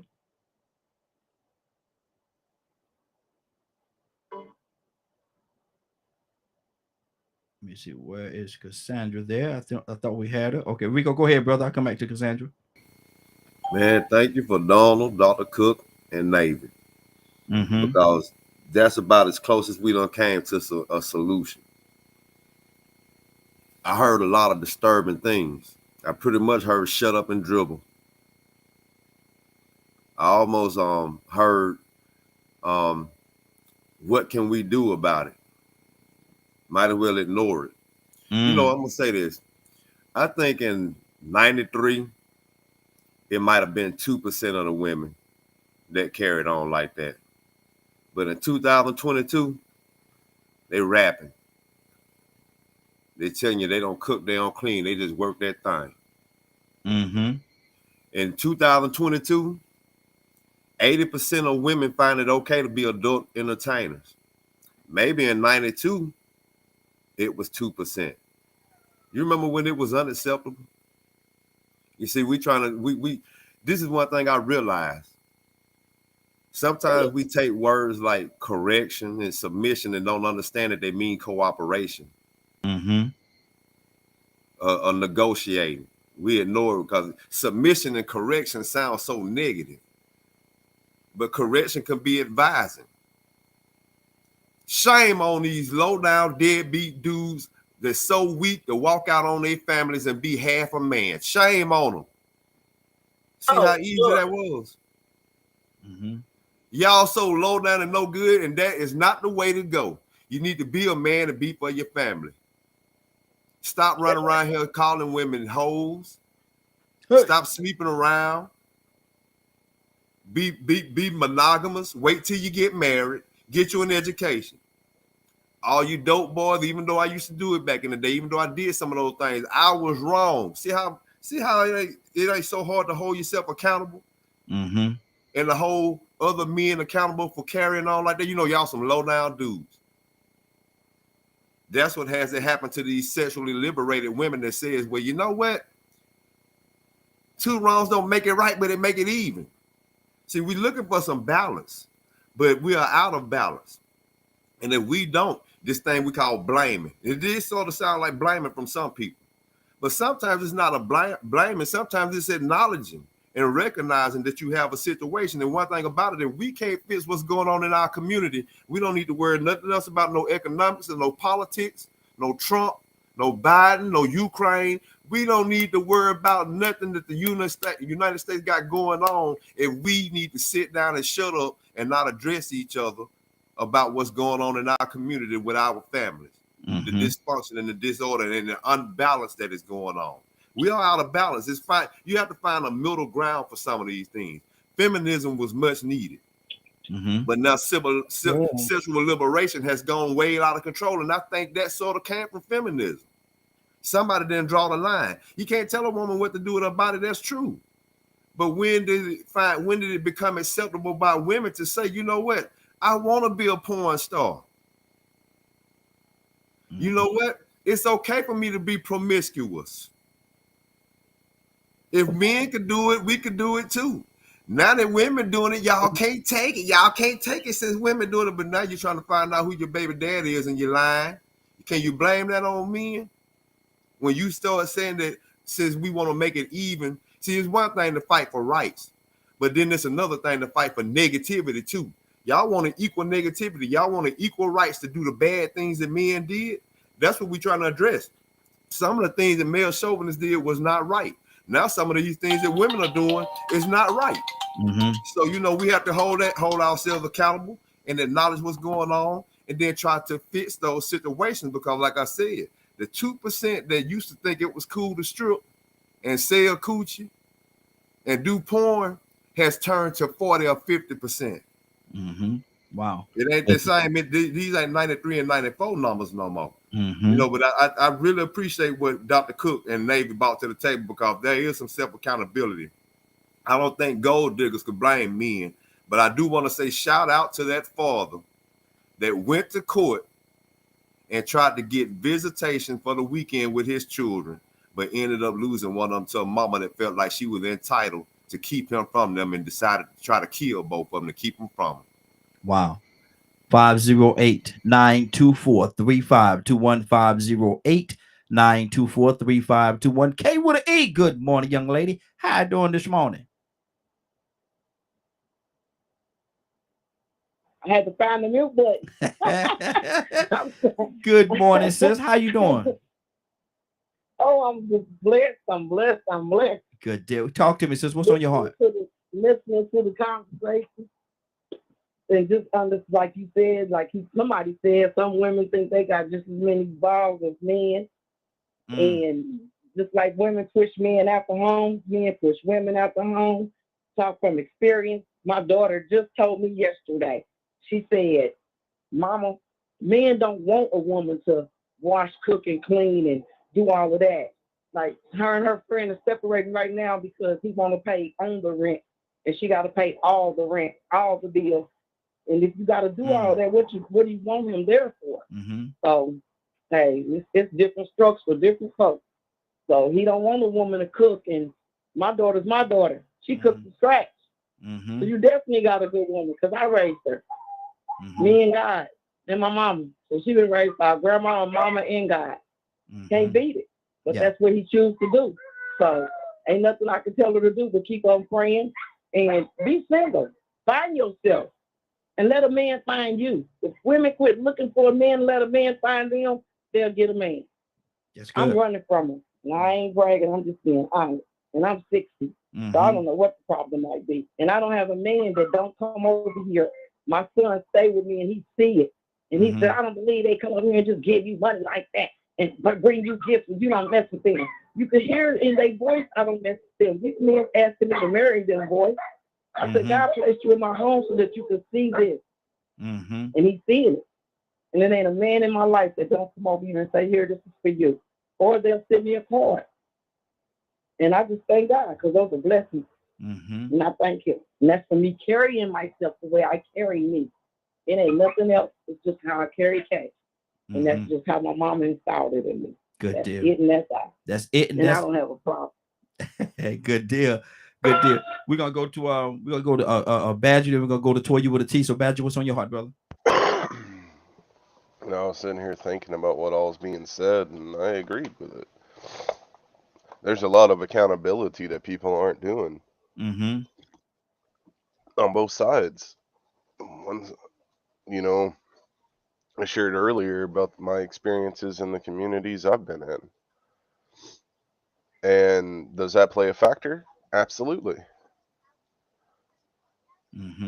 However, it's the responsibility on both sides. Where should the line be drawn? And to me, I think that's what we really need to focus on. You know, I talk about mental health all the time because I'm a mental health advocate. And I also mentioned earlier about how men have this ideology pushed onto them, just like women have an ideology pushed onto them. And you can't hold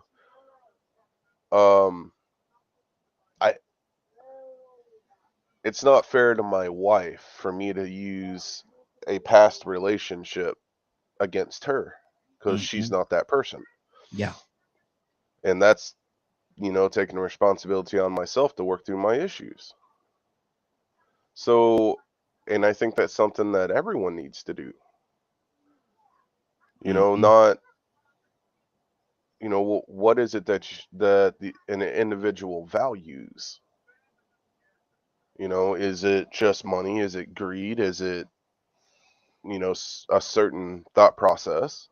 I mean, if the man's out there working as hard as they possibly can, but you're still able to make more money than them, are you going to hold it over his head and treat him like trash when he's doing the best he can? Or are you going to accept him for who he is and where he's at? I mean, if he's treating you right and doing the best he can, why treat him like trash? Exactly. However, men shouldn't be doing that to women either. It goes both ways. Right. So as a human being, we have a responsibility for ourselves and to others. And that's where we've dropped the ball. 30 seconds. And I really hope people really understand what that actually means of being responsible for yourself and to others. Yeah. That's good. Toya with a T. Talk to me, sis. What's on your heart? Yeah, no. Great. Everybody said everything that's great. And that's the good thing about life. You got different perspectives, you got different experiences, and none of them are wrong. I do think that when we don't know our roles and when we're not taught our roles, it's hard to take some description from our roles. Like, for example, we're having this conversation about men and women, and, you know, hey, you know, the men, but what about the women? This is the same thing we go through with the Black Lives Matter, but the black people kill themselves. But what about the white people? You know what I'm saying? It's back and forth. And I think that we don't all totally understand and know our roles, right? And I think when we try to fulfill the roles that humans say we try to fulfill, that's when we have an issue, because we still hopping around the creator. When your phone mess up, you got to take it back to the maker, Apple, because Verizon can't do nothing with it. If your car mess up and the mechanic can't fix it, you got to send it back to the maker to make it get right. So what make us humans think that we can get right without God? If we're running around in circles in relationships, it's because we're leaving the main one out. That's the maker. We can talk about all these all we want to. Adam and Eve had the same issue, but the woman you sent me. But now, knucklehead, I gave you a job and a duty. But the man didn't stop me, Lord. No, I told both of y'all don't touch it, and you touch it, so y'all both gonna get in trouble, and y'all both gonna have consequences. It don't make no difference who you let talk who into what. And then we walking around on this earth and we don't know our roles. You know who we ain't listening to? Our maker. Come on, so we can get on here and we cannot understand. I love all of y'all, please, but I'm gonna be 100 with you, and I'm constantly telling my nephews, boy, you a man. And ain't nothing I can teach you, sir. You need to go to God. Period. I love him, and there are things that I want them to do specifically myself, but that is not what's going on here. I need to teach them the truth, even if their mama don't. Even if I see there ain't no men around me in my family that's on that page, it don't make no difference. Let me tell you something. Auntie will die for you, boy, and I'm going to tell you the truth. You are a man. Period. And until we learn our roles, that's why I keep directing my young nephews. They keep coming, all them stories they come out with. I don't want to hear all that. You knew that before you had that baby. We try to tell you not to have it. We done showed you. We done messed up, and you went out there and did it. Don't come to me talking about you ain't got enough money, because we tried to tell you before you had that baby. And every time we got an issue, we're out of order. I'm not talking about man's order. I'm not talking about the Constitution. We out of God's order. And we still running around here. Oh, I don't understand what the problem is. Oh, I don't understand what the problem is. The problem is you ain't got no God. And let's move a little bit further. If you did make mistakes like me, if you have done everything wrong in the world like me, do you know who the only person that can fix it? The maker. So we can sit up here and talk about all this all we want to until individuals go back to their maker. And yeah, just like me, he gonna have you do some hard stuff.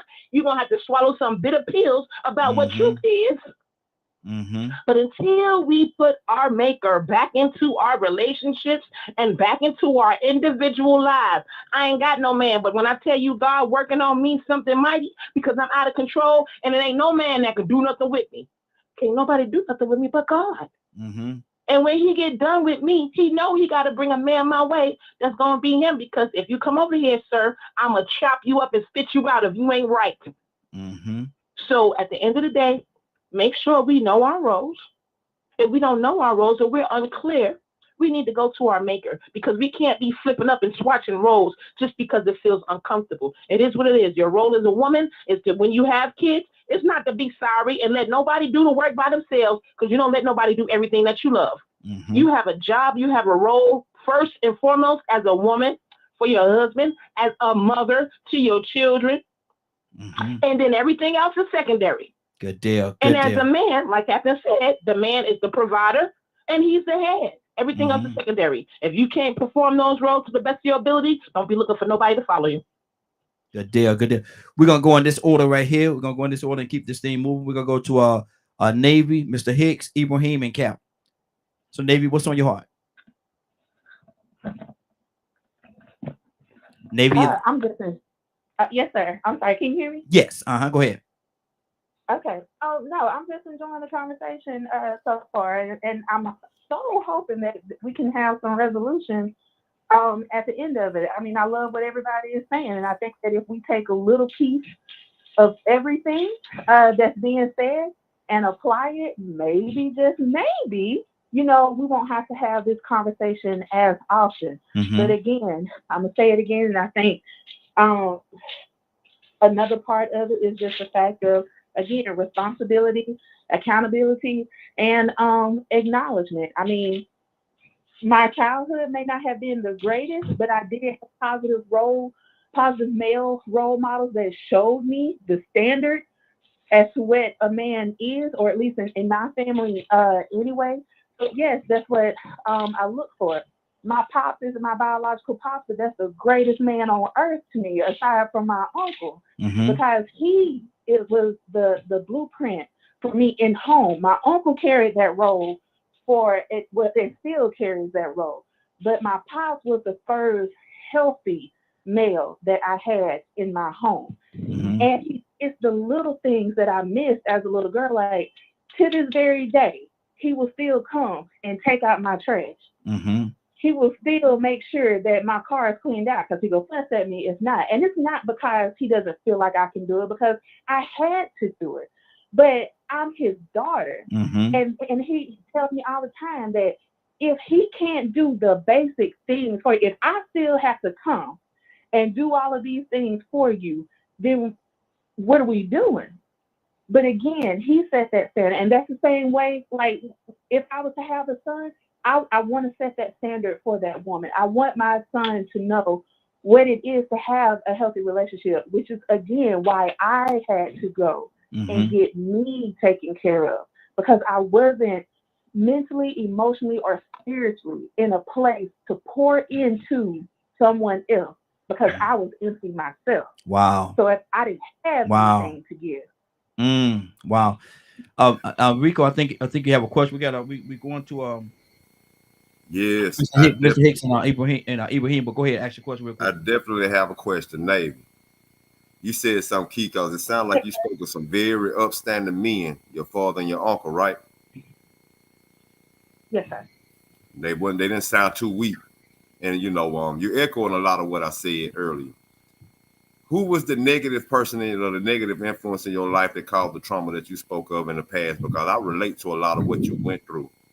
And I wanted to sort of contact with you about that, because it sounded so similar. But I remember what you spoke of about how your past was, and you still speak on it a little bit here and now. So whether that negativity come from which you having such an upstanding father, because it sounds like that's where you got your positive reinforcement from.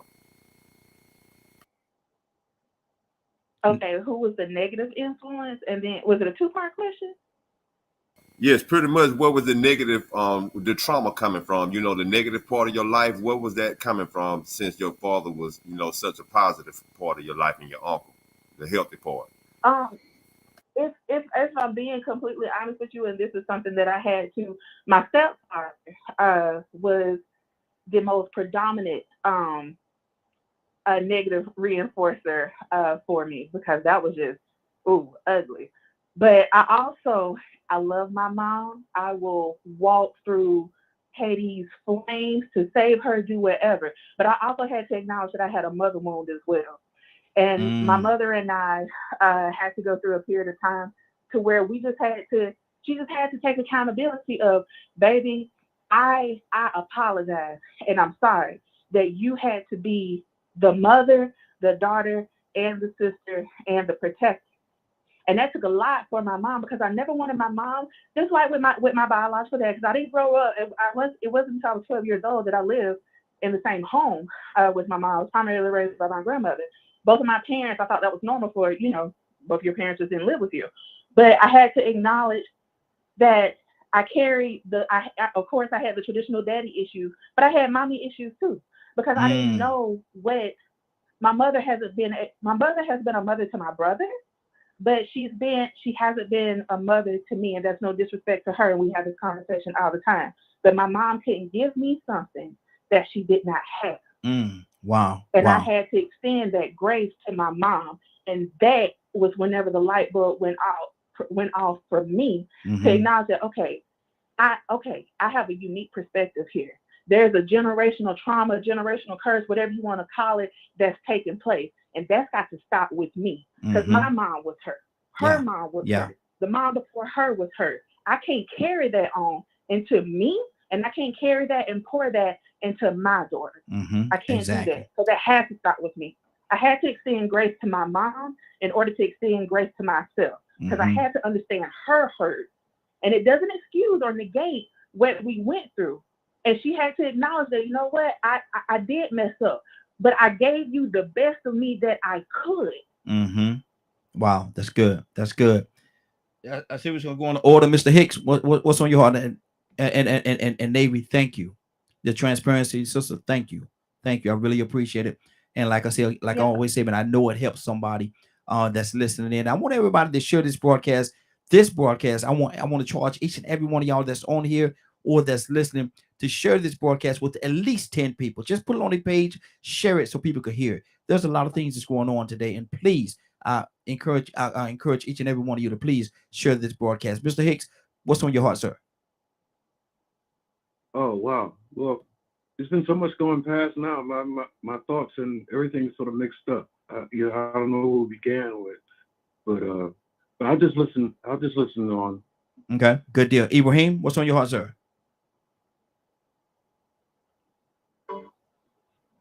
You hear me? Yes, I hear you. Uh-huh. Okay, yeah. Good morning. Appreciate everybody's comments today. But, I was saying that the most toxic thing I hear right now is the generalization of everybody and some of the testifying and preaching. And then, how about just regular folk, like working class people? I come from a working class family, upper middle class, working class family. And I've lived in the working class throughout my life. I did hard, dirty work, and fortunately the wives that I had, and even the relationships, these ladies, they also did work, but we also shared, what we did in our living arrangements, or we were married or whatever. And I think that there's just too much things that we put in that's fantasy and not reality. Mm-hmm. Just like it's talking about being a man being having one woman or something like that, right? Now, in some societies and in our history, that men have multiple marriages. It wasn't because so he can have a bunch of women, but sometimes it shows wealth, but he had responsibility to each and every one of those women. And then, but in that society, there was never a woman out there that was by herself. That wouldn't have had a family or had a man to protect her, or men that protect her, or family environment. Or Ibrahim, let me say this, brother. I understand what you're saying, and you're absolutely right. There is let me pause your time. There is an element of this world that where men can have multiple wives and stuff like that. But I'm gonna tell you something, Ibrahim. If you tried it over here, they say when you're in Rome, do as the Romans do. You tried it over here, brother, you're gonna have some problems. You can have some problems. Well, go ahead, I'm starting your time back up. I actually have a family member that have 4 wives. And all of them are not, and 2 of them are Christian and 2 of them are Muslim, or whatever, it's a wonderful thing to see how they interact and relate. Not saying they don't cause stress and strain on everybody's relationships, because, I wouldn't go through that. That was too much stress he go through. And I kind of talked to all my daughter-in-laws. I talked to these ladies that are married to this gentleman, and see what they go through. Okay. And it's mixed, but the thing is, each one of them know that they have a place, and they have their own families, they have their own children, and most of the children are not his. You know what I mean? There are other families, but still that he's the father figure within these 4 families. Now, could they have done better? Yeah, probably. Could they have been better by themselves? I don't think anybody, in real sense, 30 seconds, should think that it's good just to be lonely because of your ideas. That you got some part of yourself you got to share. Some part of yourself got to be part of somebody else, like the better half, or whatever. But I think that some of the models that we have in living is created by society that doesn't have nothing to do with work. How can you be a working class family and everybody got these attitudes that she got to stay at home, she might have to do this, she's a queen king, and she's a queen. Ibrahim, I gotta keep it moving, brother. Gotta keep it moving. Hold right there for a second. And I want to say this right here. I got to say this in light of what was just said. No disrespect to my brother, man. That's my brother Ibrahim, good guy.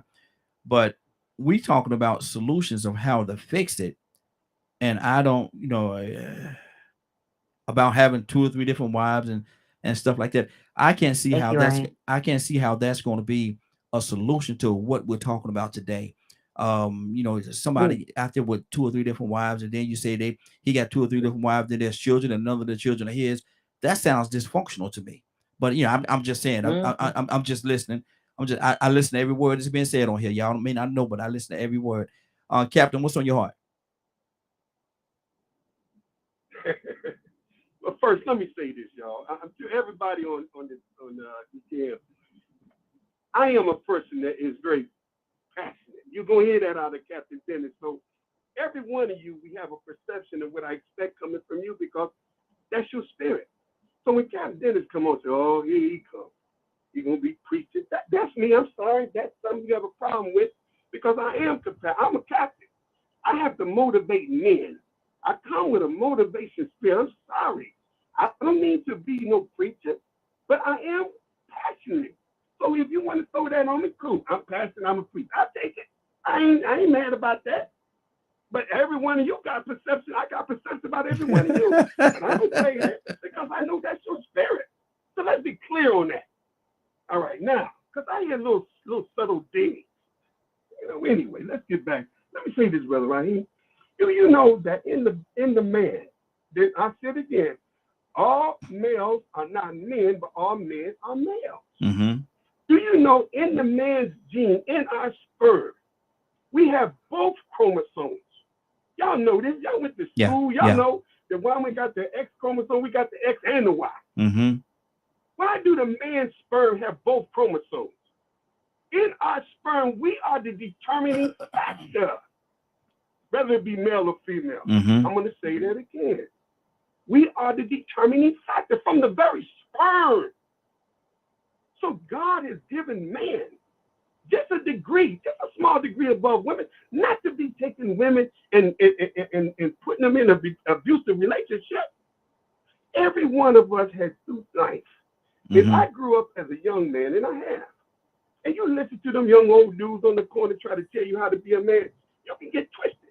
Yeah. Because the first thing I learned, listen to me, when I was a young man, that it was okay to have 2 or 3 girlfriends. So I come out the gate being taught, you got to have 4 or 5 women, dude. If that's the way I grow up, thinking I'm supposed to have 2 or 3, then I get to become a man. Then I become a man that cheats and got to have 2 or 3 women. Because I never had a man tell me, no, brother. The Quran said you can have 4 or 3, but 1 is good for you if you but no. Mm-hmm. The Quran also tells us you can't get 4 women justice. Yeah. You can't do it. I don't care how many women, you can't give them all justice. So there is some parameters. I don't want everybody to think that, we about all that. There's some rules. There's some rules to it, and it's cool. We ain't going to go there. But the bottom line is, here's the solution. I was part of the organization of the Million Man March. Mm-hmm. Do you hear what? I was part. I didn't go. I was part. Minister said in New York, I brought him to New York. We had 1.2 million men. I want to say it again. 1.2 million men in D.C. Mm-hmm. Why did they come? There was 99% Christians. Why did 99%, 1.2 million men came to D.C. to hear a Muslim man? What was his comment? Go on the line. If you want to know what he said, you can go on YouTube. But the whole thing was called atonement. It was called a Day of Atonement. I'm bringing all the black men so we can atone, man. Atone to God. Atone to our women. Atone to our children. Atone to one. It was called a Day of Atonement. Mm-hmm. That's what that was. And then there was instructions given to every one of these men that was going to go back to their home. You should listen to the instructions. Then we took a pledge. All right, say your name. I pledge not to violate my woman or abuse my children. Say that. I say your name. I plan to go back and work with our own black people that bring economic development. And I will not act to violence. So we did a pledge. Now, why is that important for me? Solution. We have today, I'm on a tour. It's called an all men's only tour. No disrespect to our sisters.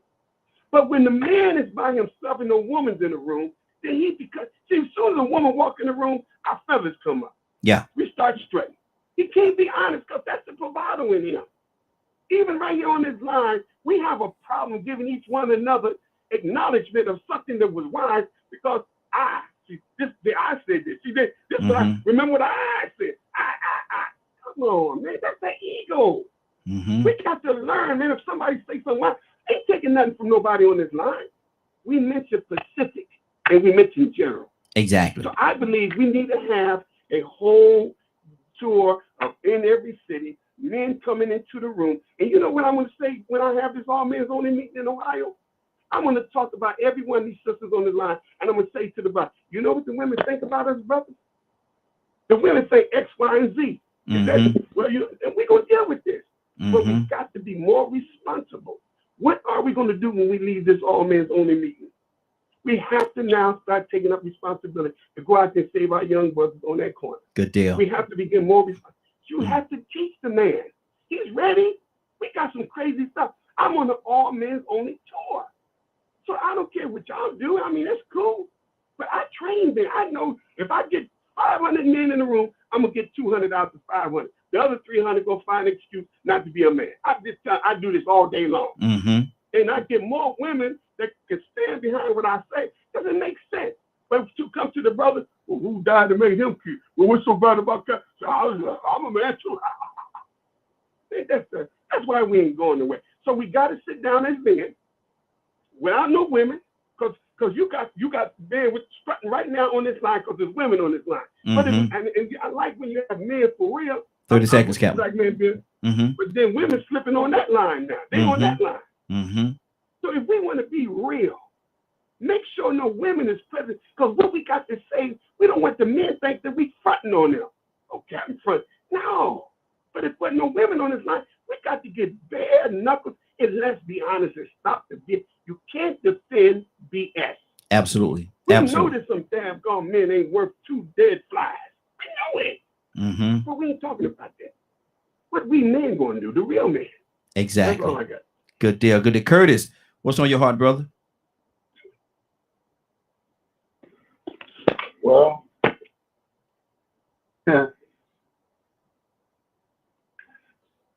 I just think that the issue, Brother Cat, made a phenomenal point. But I just think that the issues need to be addressed on both sides. Mm-hmm. Because we continue to speak poorly of one or speak about the maladaptive behavior of one and not address the maladaptive behavior of the other. Behavior is going to beget behavior. So what's going to happen is if one's behavior is not maladaptive, but the other one is, it's going to put that position where either they won't or, be some abuse or whatever. I just think to just consistently address it from the perspective of it being man's fault, does not aid us possibility to move forward. Mm-hmm. It's like I work with at-risk youth consistently. And I've seen where I had staff where I had to pull them to the side, send them in a retrain because you're addressing this one behavior consistently, but you're not addressing this other youth behavior. And then what wound up happening is the youth that you're addressing consistently winds up saying, why are you always bringing that to me? You don't never say nothing when that person is doing such and such, such and such. You see what I'm saying? So, loving what I heard, I just think, that in some levels, there's like this element of a walking hypocrisy. And it's easy to us as men. That's the easy route. Every time I hear it, the first thing I say is, okay, somebody's taking the easy route. Mm-hmm. I understand that the Bible says what the Bible says in terms of being a man, but I also understand what the Bible says in terms of being a woman. You understand? Now, my interpretation is wrong. What is it? And I learned this from a woman. Mm-hmm. What's the Proverbs 21:9? Proverbs 21:9 says, I'd rather rest on a tin roof than to deal with a quarrelsome and nagging woman. Mm-hmm. So you have to address it. Am I that woman? Mm-hmm. Okay. I believe 30 it's seconds, in Curtis. Matthew when Jesus 30 seconds. adultery. Mm-hmm. Go ahead, Curtis. You got 30 seconds, brother.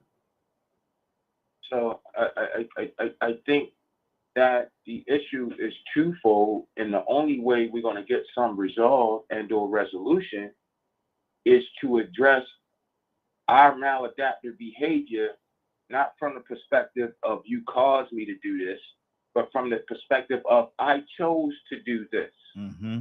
I chose to choose that man. Well, I choose that woman. I chose this. So I allowed for this to happen. instead of making as if all we can say is all men are dogs. That don't sound like a cop out. I mean, Wow. to me, it sounds like a cop out. Good deal. Good deal.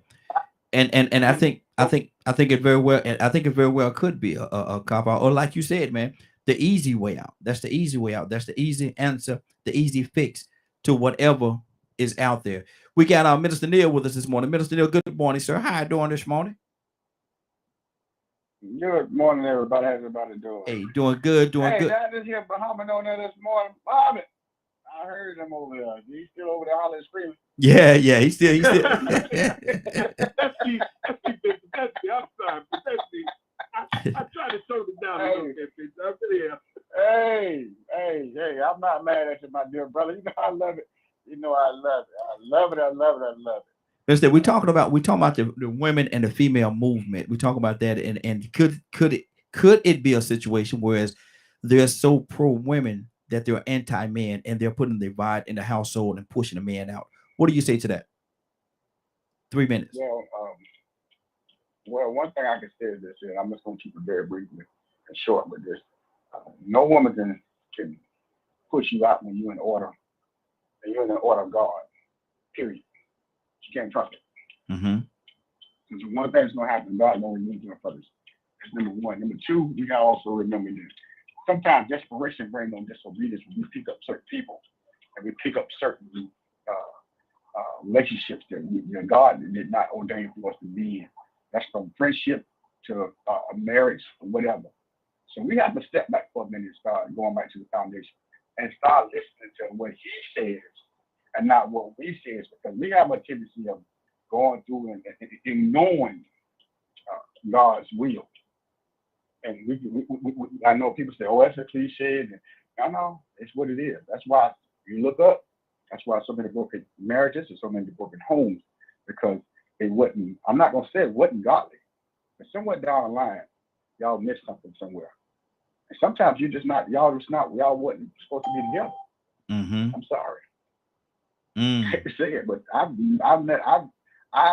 have counseled a whole bunch of folks, and I'm like, bro, you sure you, or damn, you sure you want to marry this gal? You sure you want to marry her? But I'm just telling you. But they go and do it anyway. But again, sometimes it goes back to, again, desperation brings on disobedience. I'm gonna leave it at that. That's good. Cassandra, what's on your heart, sis? I've been off, and I don't know where we are now. Well, we're going to turn the corner now because we're at our 9:23. I'm about to turn the corner. I want to turn the corner where we talk about solutions and what do we need to do in this whole equation, because we've discussed a lot of the issues that's out there.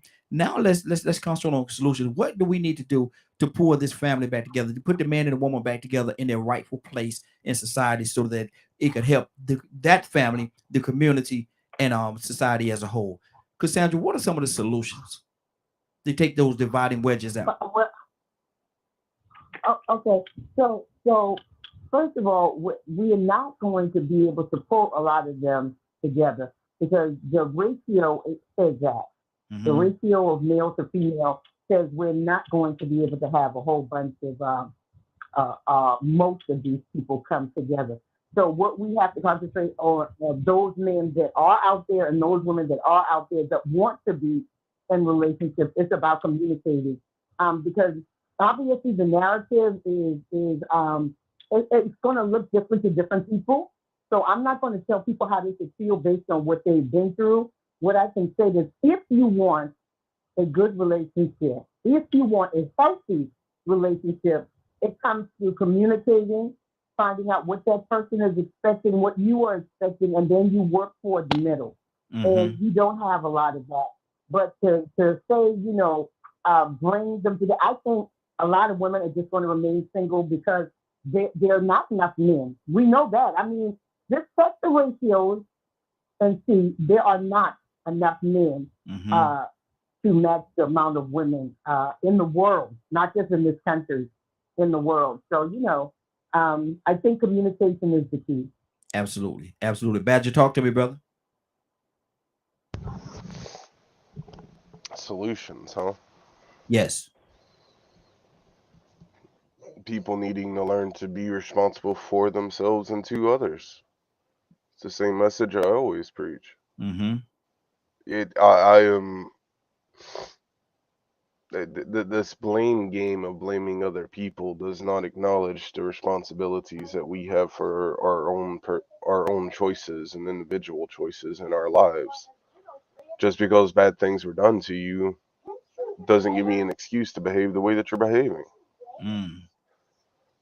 You know, just like Navy was saying earlier, I'm the same way.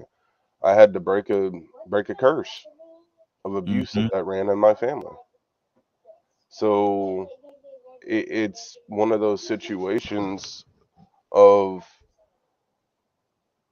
acknowledging that there are issues that can be handed down from generation to generation without even you realizing it. That's the whole thing about therapy and working on self and things like that. And by working on self, you're being responsible to other people because the way you behave and interact with other human beings are going to be at a higher level than just the plain Jane, same day, same thing. So to me, this a huge solution is how to work on self. That's good. Willow, Rico, and Toya, we're going in that direction. Willow, what's on your heart, sis? Well, I'm looking at a solution, Raheem, on how we can change this from a small scale to a large scale. You know, in first of all, we can start in our inner family. You know, like I think one person said that they were helping their nieces, their nephews, and showing them how it is to have relationships and having relationships, being honest. Is one thing that I like about what Badger said, and how it happens a lot. How when we do go through relationships and we wind up with some kind of pain, we take that same pain into a relationship. But that's one thing we have to stop doing and then work through our issues. But the thing is, I have to be honest, Raheem, if I want a committed relationship with you and I am a woman, I'm going into relationship saying, this is what I want. This is what I expect. And I believe the male should do the same thing. And I believe that if you go into relationships with that kind of honesty, then you won't waste time. Because time is important. Time is important. Exactly. So I believe that that's a solution to us trying to get back what we lost. That's good. So that's what's on my plate right here. Good deal. Good deal. Rico, solution, brother. I think we try to find a way to get feminism and the black family to coexist. Find some type of balance in that. And in the process of that, individually, we have set standards that we have set for ourselves. We raise our standards and values and priorities, put them in the right perspective. But in the process of having those standards, we refuse to conform to lesser standards. And when we are surrounding ourselves with people, we surround ourselves with those people that have those same standards or higher. If they come around with a certain standard, we either advise them as friends or leave them alone. But somehow we have to get to a point where we start not ignoring and letting negative behavior just run rampant. Because like Curtis said earlier, it trickles, it begets, it turns into more and more and more, it multiplies. So I think, it gets to a point where we as individuals and as a community in the process of trying to make feminism and the black family coexist and actually get two parents back in the household, we raise our standards. We create a new trend. We know the trend that was created that has made this negativity exist. I think we don't sit back and just embrace Jezebels and gold diggers and say, well, that's just how they are, but that's still my girl. We just don't embrace dogs and players and hustlers and dope dealers and say, yeah, man, that's my boy, man. He do what he do. No, we stop accepting and embracing negative behavior, because once we make it acceptable and cool, the next generation gonna think it's normal and cool and acceptable too. Exactly. And that's what we are. That's what we are right now. So part of those solutions to me is to make sure that we just raise our standards and make excellence and integrity and character and honor the new cool. Instead of stripping and getting money and red bottoms. Good deal. Good deal. We're going in this Toya, Navy, and K with the E. Toya with a T. What's on your heart, sis? Toya. She can't find that mute button, y'all. She's looking for it. Toya with a T, you there? Let's go to Navy. We'll come back to Toya. Navy, what's on your heart, sis? Oh, just again, loving the conversation. I think that we are a lot more receptive than when we first started out. I'm not hearing as much like blame, but again, I just appreciate everybody's viewpoint. And like I said, if we can take a little bit from what everybody has said, then we can have a delicious pot of gumbo. If we can take it, execute it, and apply it. And I love what Ms. Cassandra and Rico said. Oh, what everybody said, but I kind of wanted to echo what she said about expectations because I 100% agree. The only thing that I want to add to that about communication is comprehension as well. Because yes, communication is great, but if I can't comprehend your needs, your wants, what you are trying to communicate to me, then we're still lost. And if I don't have an awareness of self enough to be able to communicate those things to you, then we're both kind of just shooting in the dark here. So that communication and comprehension has to come on both ends, and that's all I'll add to it. Good deal. It's been great. It's been a good conversation. It's been a good. And again, I want everybody that's certainly a part of this to share this part. Go to the DKM or wherever you can find it, and share it with at least 10 people. Share this broadcast today with at least 10 people. Do that for me, y'all. Y'all do that for me. Let me go to K with the E. K, what's on your heart, sis?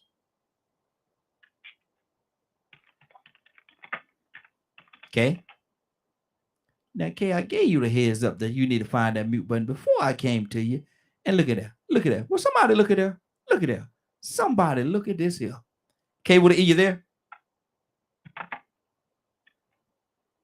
Why you get yours together? Let me go to Dr. Cook. Dr. Cook, what's on your heart, sis?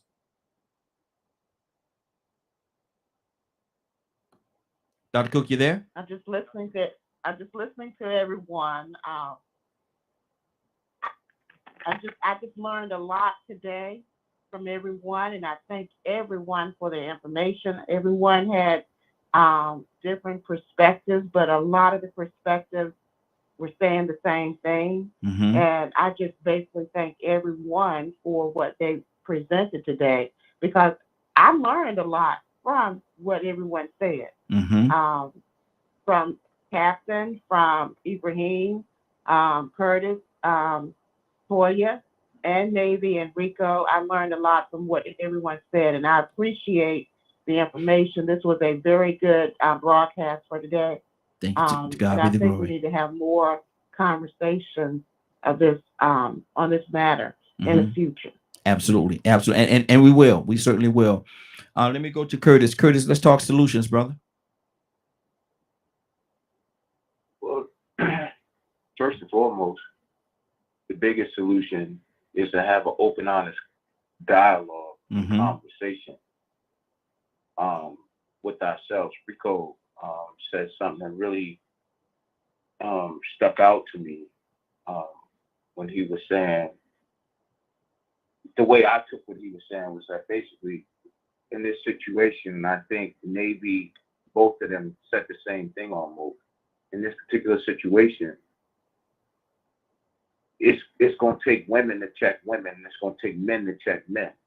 When you start seeing of that, then you can then start to foster in these conversations, because as long as you got the blame in the middle, then you have an excuse for why it's happening. Right?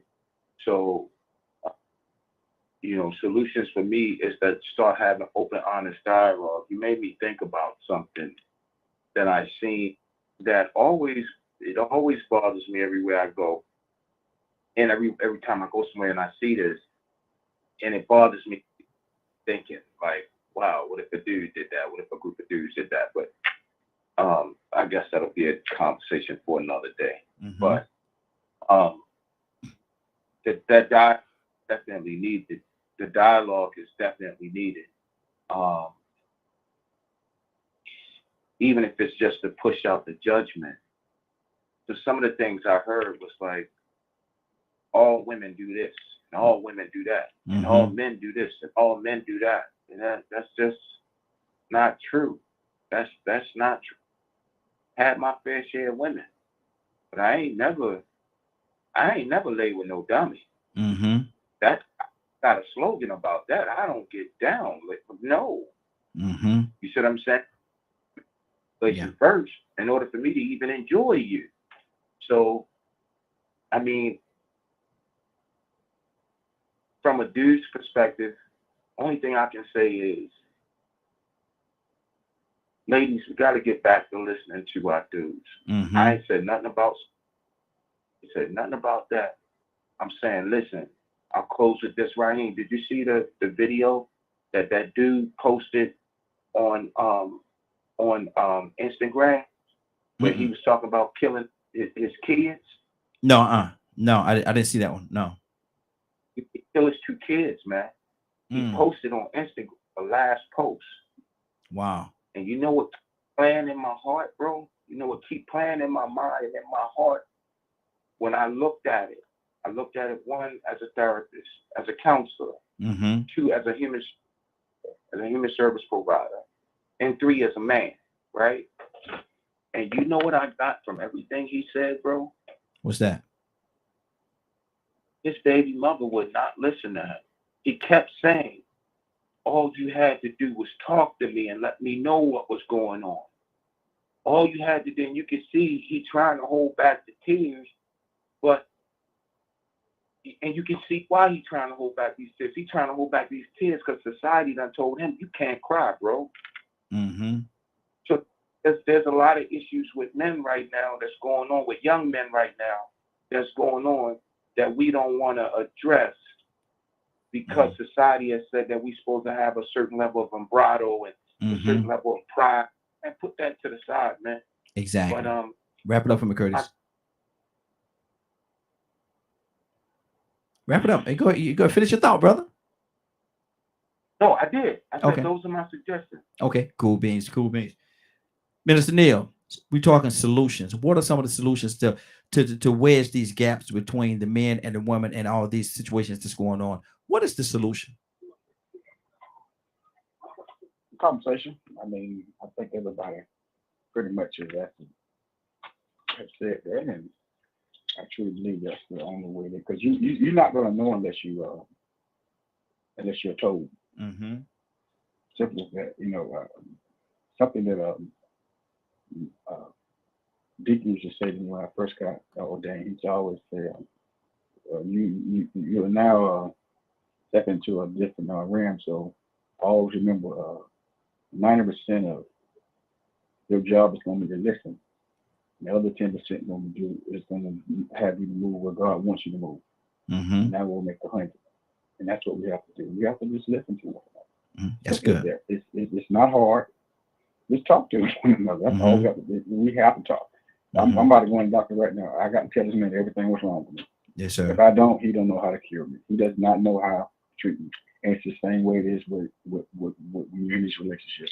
I heard my dear sister say it's not enough then to go around, but the thing about it, it don't matter if it's enough to go around, because the one that God has chosen for you to be your mate, and that's what you have to look at it from that perspective.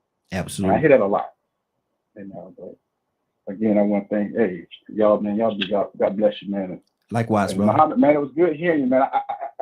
I guess your new radio had this Captain Dennis. I didn't know who Captain Dennis was for a while, but I guess I know now.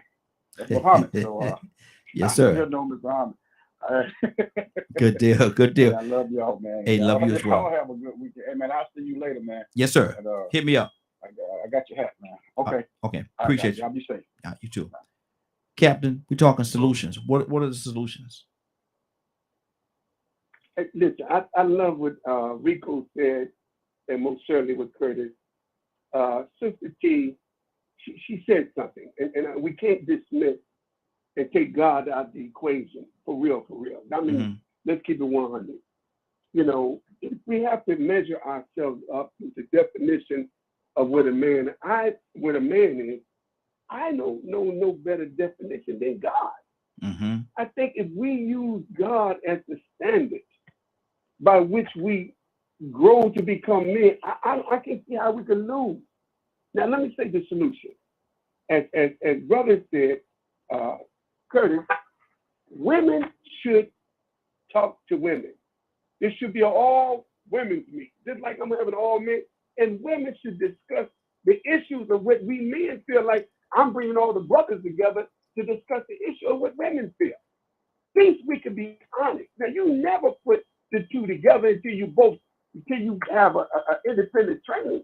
Because you know what we have? If I took men right now and I said I have an all men's only meeting, and I said, listen, brothers, we're going to have women in here, it's going to be chaos. If I took 100 to 200, 300 men and say, listen, we have to get prepared to deal with the real issues about women. And put your feelings to the side, brother, because it's real to them. And then we may go into some chaos with the brothers. Then when I feel that we mature enough, I say, now, brothers, are we ready to bring our women in and talk to them? But then that's the same thing with the women. Are you ready to get in the room and talk to men? Because it's blaming and shouting. We can get past that. We can get past that. But I believe as men are being taught today, they don't have home ec in the school. Every one of the women probably had her home ec in the school. What was home ec? It taught the young girls how to cook, bake, how to be young girls going to be women. There's nothing wrong with that. But we used to have metal shops. We used to have, remember, brothers, we used to have metal shops. We used to have we used to have mechanics. We used to have carpentry. We was being taught in the school how to be craftsmen, how to be independent, how to be young men who's going to be men. We have lost that edge. Yeah. So if we want solutions, let's create the kind of institutions. And listen, I would love to have Rico go before 500 men. I would love to have Curtis go before. I would love to have Dr. Lynn. I would love to even have that. Now he's looking. There's the brother. Let's talk to him now. And get some dialogue. Ain't no women here because you got something to offer. All this talk, well, you know, this is what we need to do. I'm doing it. And trust me, my God is my witness. I'm coming to Atlanta. I'm coming to your area. When you hear Captain Dennis having an all-man, don't go on the side. Well, you know, I heard him say, be there. Yeah. Put up or shut up. That's my solution. And sisters, you should do the same. I can't tell you what to do. You get together with your own women. Go into the beauty salon. That's where the good conversation starts. Y'all in the head, y'all get in your head and let's talk about it. We go in the barbershops, brother. Let's talk about it in a barbershop. Exactly. That's my solution. All right. Good deal. Good deal. Toy, you with a T? You back with us? Toy, you with a T? K with the E. Are you back with us? See, all these ladies with these letters in the name ain't even here right now. Ain't even here. Cassandra, what's on your heart? Yeah, you know, I'm grateful for what everyone has said, and I believe that we have begun moving forward, finding solutions. And I'm going to tell you, you cannot. I'm hard on women. I'm hard on women, and I think I'm much harder on women than I am on men because I just expect so much more from us than what we do. I'm on set right now, so I'm going to have to go. They just called for me. Okay, appreciate you. Okay. All right. Good deal. Hold on. They said no. They said they want to look for somebody else. Okay. But I'm really passionate about seeing us come together, and I want that. I mean, who doesn't want to see men and women come together and raise their families and build communities? That's how we do that. That's how we correct our communities, especially right now in the Black community. So I'm all for whatever. Anybody that has a suggestion that I can help with, like what Captain said, I'm all in for women. Well, I do it anyway, but I mean, if there are more women around the country that want to do it, I'm all in for coming together, talking, and finding the solutions to bringing us together as a people. That's good. Male and female. Absolutely. And I definitely appreciate that. And I'm glad that, you know, I knew it was gonna be a rocky road getting to this part of the conversation, but I think we've accomplished some things in regards to opening up the dialogue. We're gonna visit this again. I don't think this is the last time we're gonna talk about this, because we can't fix it through one conversation and maybe even 100 conversations, but we have to have the conversations. Rico, what's on your heart? You know, I was thinking, man, you see, I love the way that sound, and I hate to throw a butt in now, but it's gonna be hard. Yeah. Oh yeah. It's gonna be hard. These conversations have been had. I read a book online on Facebook. I used to read books every day live for people to come in and listen if they didn't want to read it. I read The Black Man's Guide to Understanding Black Women. Y'all know this woman named Dr. Shahrazad Ali? Yes. Yes. Man, she was on Donahue, man, and them sisters wanted to rip her apart. Even Dr. Iyanla Vanzant was in the audience today, and she tried to rip that woman apart. Now, some of the things she did say was sort of extreme. I might not have agreed with all of it, but she at least tried to address the part that Black women played in this situation and what feminism played in it. Now, Dr. Iyanla Vanzant agrees. She was in denial at first, and now she's saying the same thing that Dr. Shahrazad Ali is saying. And that's how hard it was. Now, there was a woman, Monique, she was telling me about a situation where she had commented on a post that Sotomayor, you know, Sotomayor could be extreme sometimes, but then sometimes he's a little right. One time he posted a video and she agreed with Sotomayor that he was right about his assessment of the way this woman was acting. Monique made this comment 2 years later, and is still getting responses from women today calling her everything but the daughter of a man. The daughter of a woman. I mean, she is getting bashed 2 years later for a comment that she made that held a Black woman accountable. And the sisterhood is at her throat 2 years later. It will still pop up the video. So it's going to be hard. Yeah. It's going to be hard because that denial, it was a little bit of denial at first. It was, I don't even say denial, but it was a little bit hard for people to open up and sort of see where we're coming from. But what we're trying to do is what Curtis said, what I've been saying. I have no problem holding my people accountable. But it's so hard for sisters to hold other sisters accountable that even the great T.D. Jakes had to speak up, and now he's being dismissed. Now he's being chastised when he's been upheld in such a high position and trusted for his opinion and his wisdom. Now his wisdom is questioned from the sisterhood that ignores that 2% that really has adjusted to 50 or 60%. So, and it's amazing. And it's amazing, Rico, how before he made that comment that he made, you know, you can separate him from the women, man. The women just love him dearly. They, you know, it was all over. T.D. Jakes said this and T.D. Jakes said that. And now there's a separation because he said something that didn't line up with the ideology. Even Dr. Iyanla Vanzant had to come to the light. She had to come to the light. She disagreed with that same concept that we've come on here with this morning about the part that feminism has played in the behavior of sisters over the past few decades, and the part that it has played in our community. Exactly. Now she's come around and seeing the same thing that Dr. Shahrazad Ali. We just need the rest of the sisters to be able to do the same thing because it's a fact. And not only that, you know, we got to deal with both sides of the coin. We as brothers got to be able to sit down and listen to the sisters, man. Listen to what it is, because they have a viewpoint as well, and we got to be able to understanding and compassionate enough to understand what they're coming from, what their mission was, what their hurts are, and identify with that, man, and have an open and honest conversation. Just have a conversation. Willa, what do you say to that? I agree with you, Raheem. If we could ever be open and honest with the realization of what's going on, we'd be able to change things. Life wouldn't just be inspiring, it'd be life-changing, because that's what our messages should be.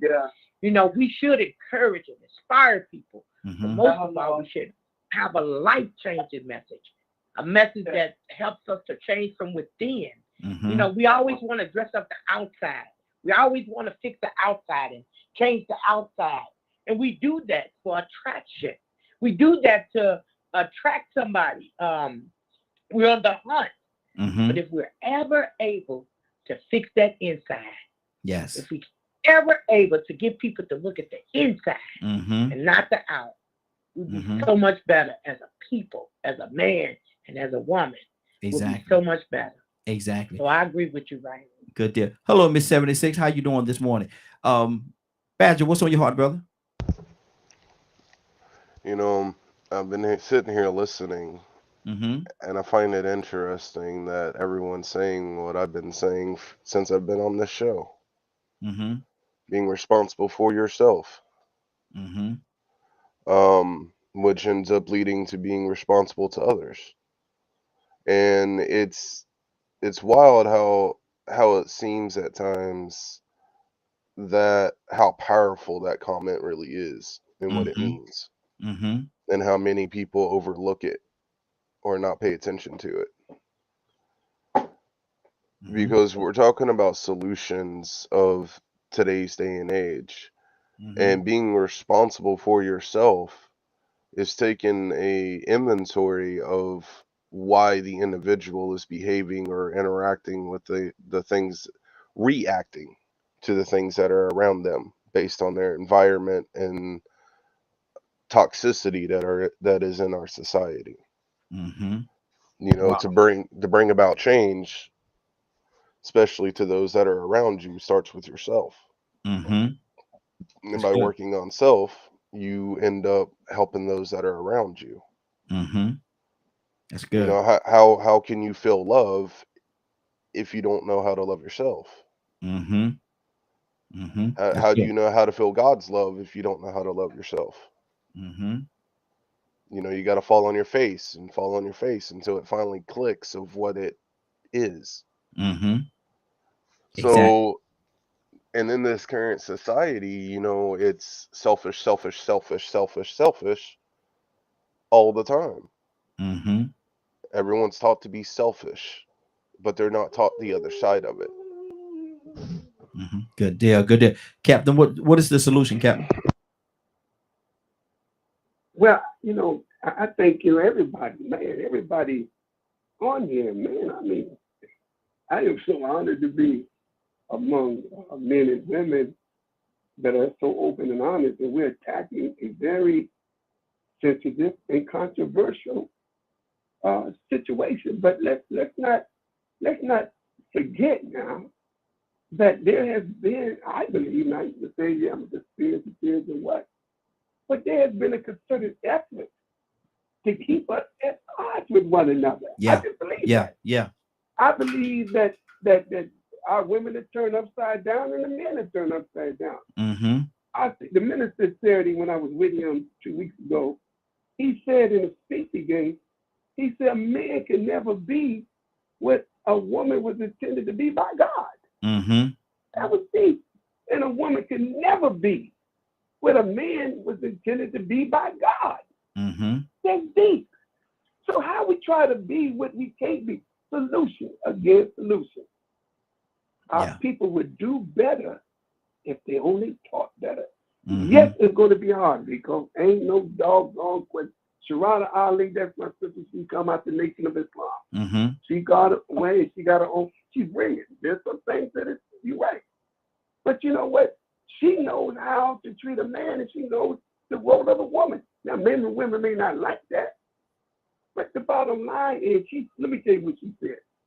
She said the man and woman, the black man and the black woman, they get along together when they're in the bed having sex. She said it's when they get up we have a problem. I said, oh, that's deep. we cool when we're in the bed. It's when we get up out the bed we have a problem. So the bottom line is, men, I like that. Men should go away and talk to each other open and honestly. Women should go away, talk to each other over, and then we come together and talk about what we talked about. I think that's the best solution. Now, it's going to be hard, but not impossible. Absolutely. Hard, but not impossible. Absolutely. Absolutely. Toussaint, what is the solution, brother?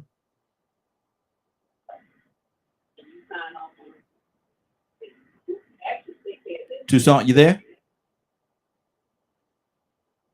Yes, sir. I'm here. Yes. I'm here. I'm sorry. What's the solution? A house divided can't stand. Yes. what is that? No, if we go, if I have a problem in my household, and we start off with an argument, there is no resolve. We have to sit down and rationally discuss where we're going from here, even if it's bad. If we both get defensive, we will accomplish absolutely nothing. Nothing. Absolutely. If both of us decide that I'm just gonna be strong where I am, you know, enemies sit down at the table to end the war. Yeah. And I think that is not. We know that women will admit that we love strong men. That's what they would say. Men would say, "I love a strong woman." Not. There's a difference in the strength that some say is strength. Because if you're a strong woman and can't cook, something's wrong somewhere. I'm just saying. You don't make no bed. You don't clean no house, and you're strong. Your children, they got nice shoes on and clothes. They clothes, but they can't spell.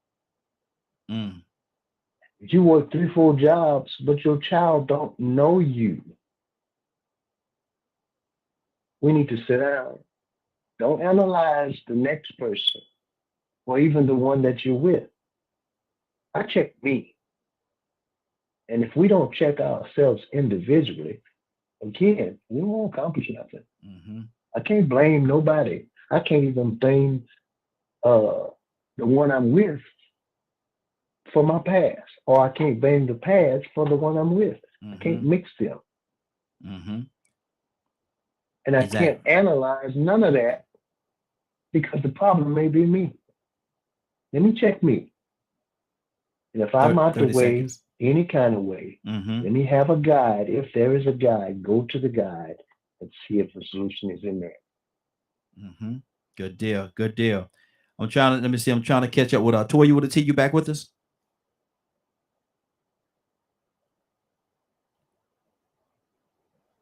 Okay, with an E, are you back with us? Curtis, talk to me, brother. What's on your heart? We're ready to get on out of here. What's on your heart? What is the solution, Curtis? It always runs behind. You understand what I'm saying? Exactly. What'd you say? What is the solution, Curtis? What's what is the solution to what we're talking? I told you what my solution is. Is people need to get in a room, agenda-based room, and have an open and honest conversation about what's going on.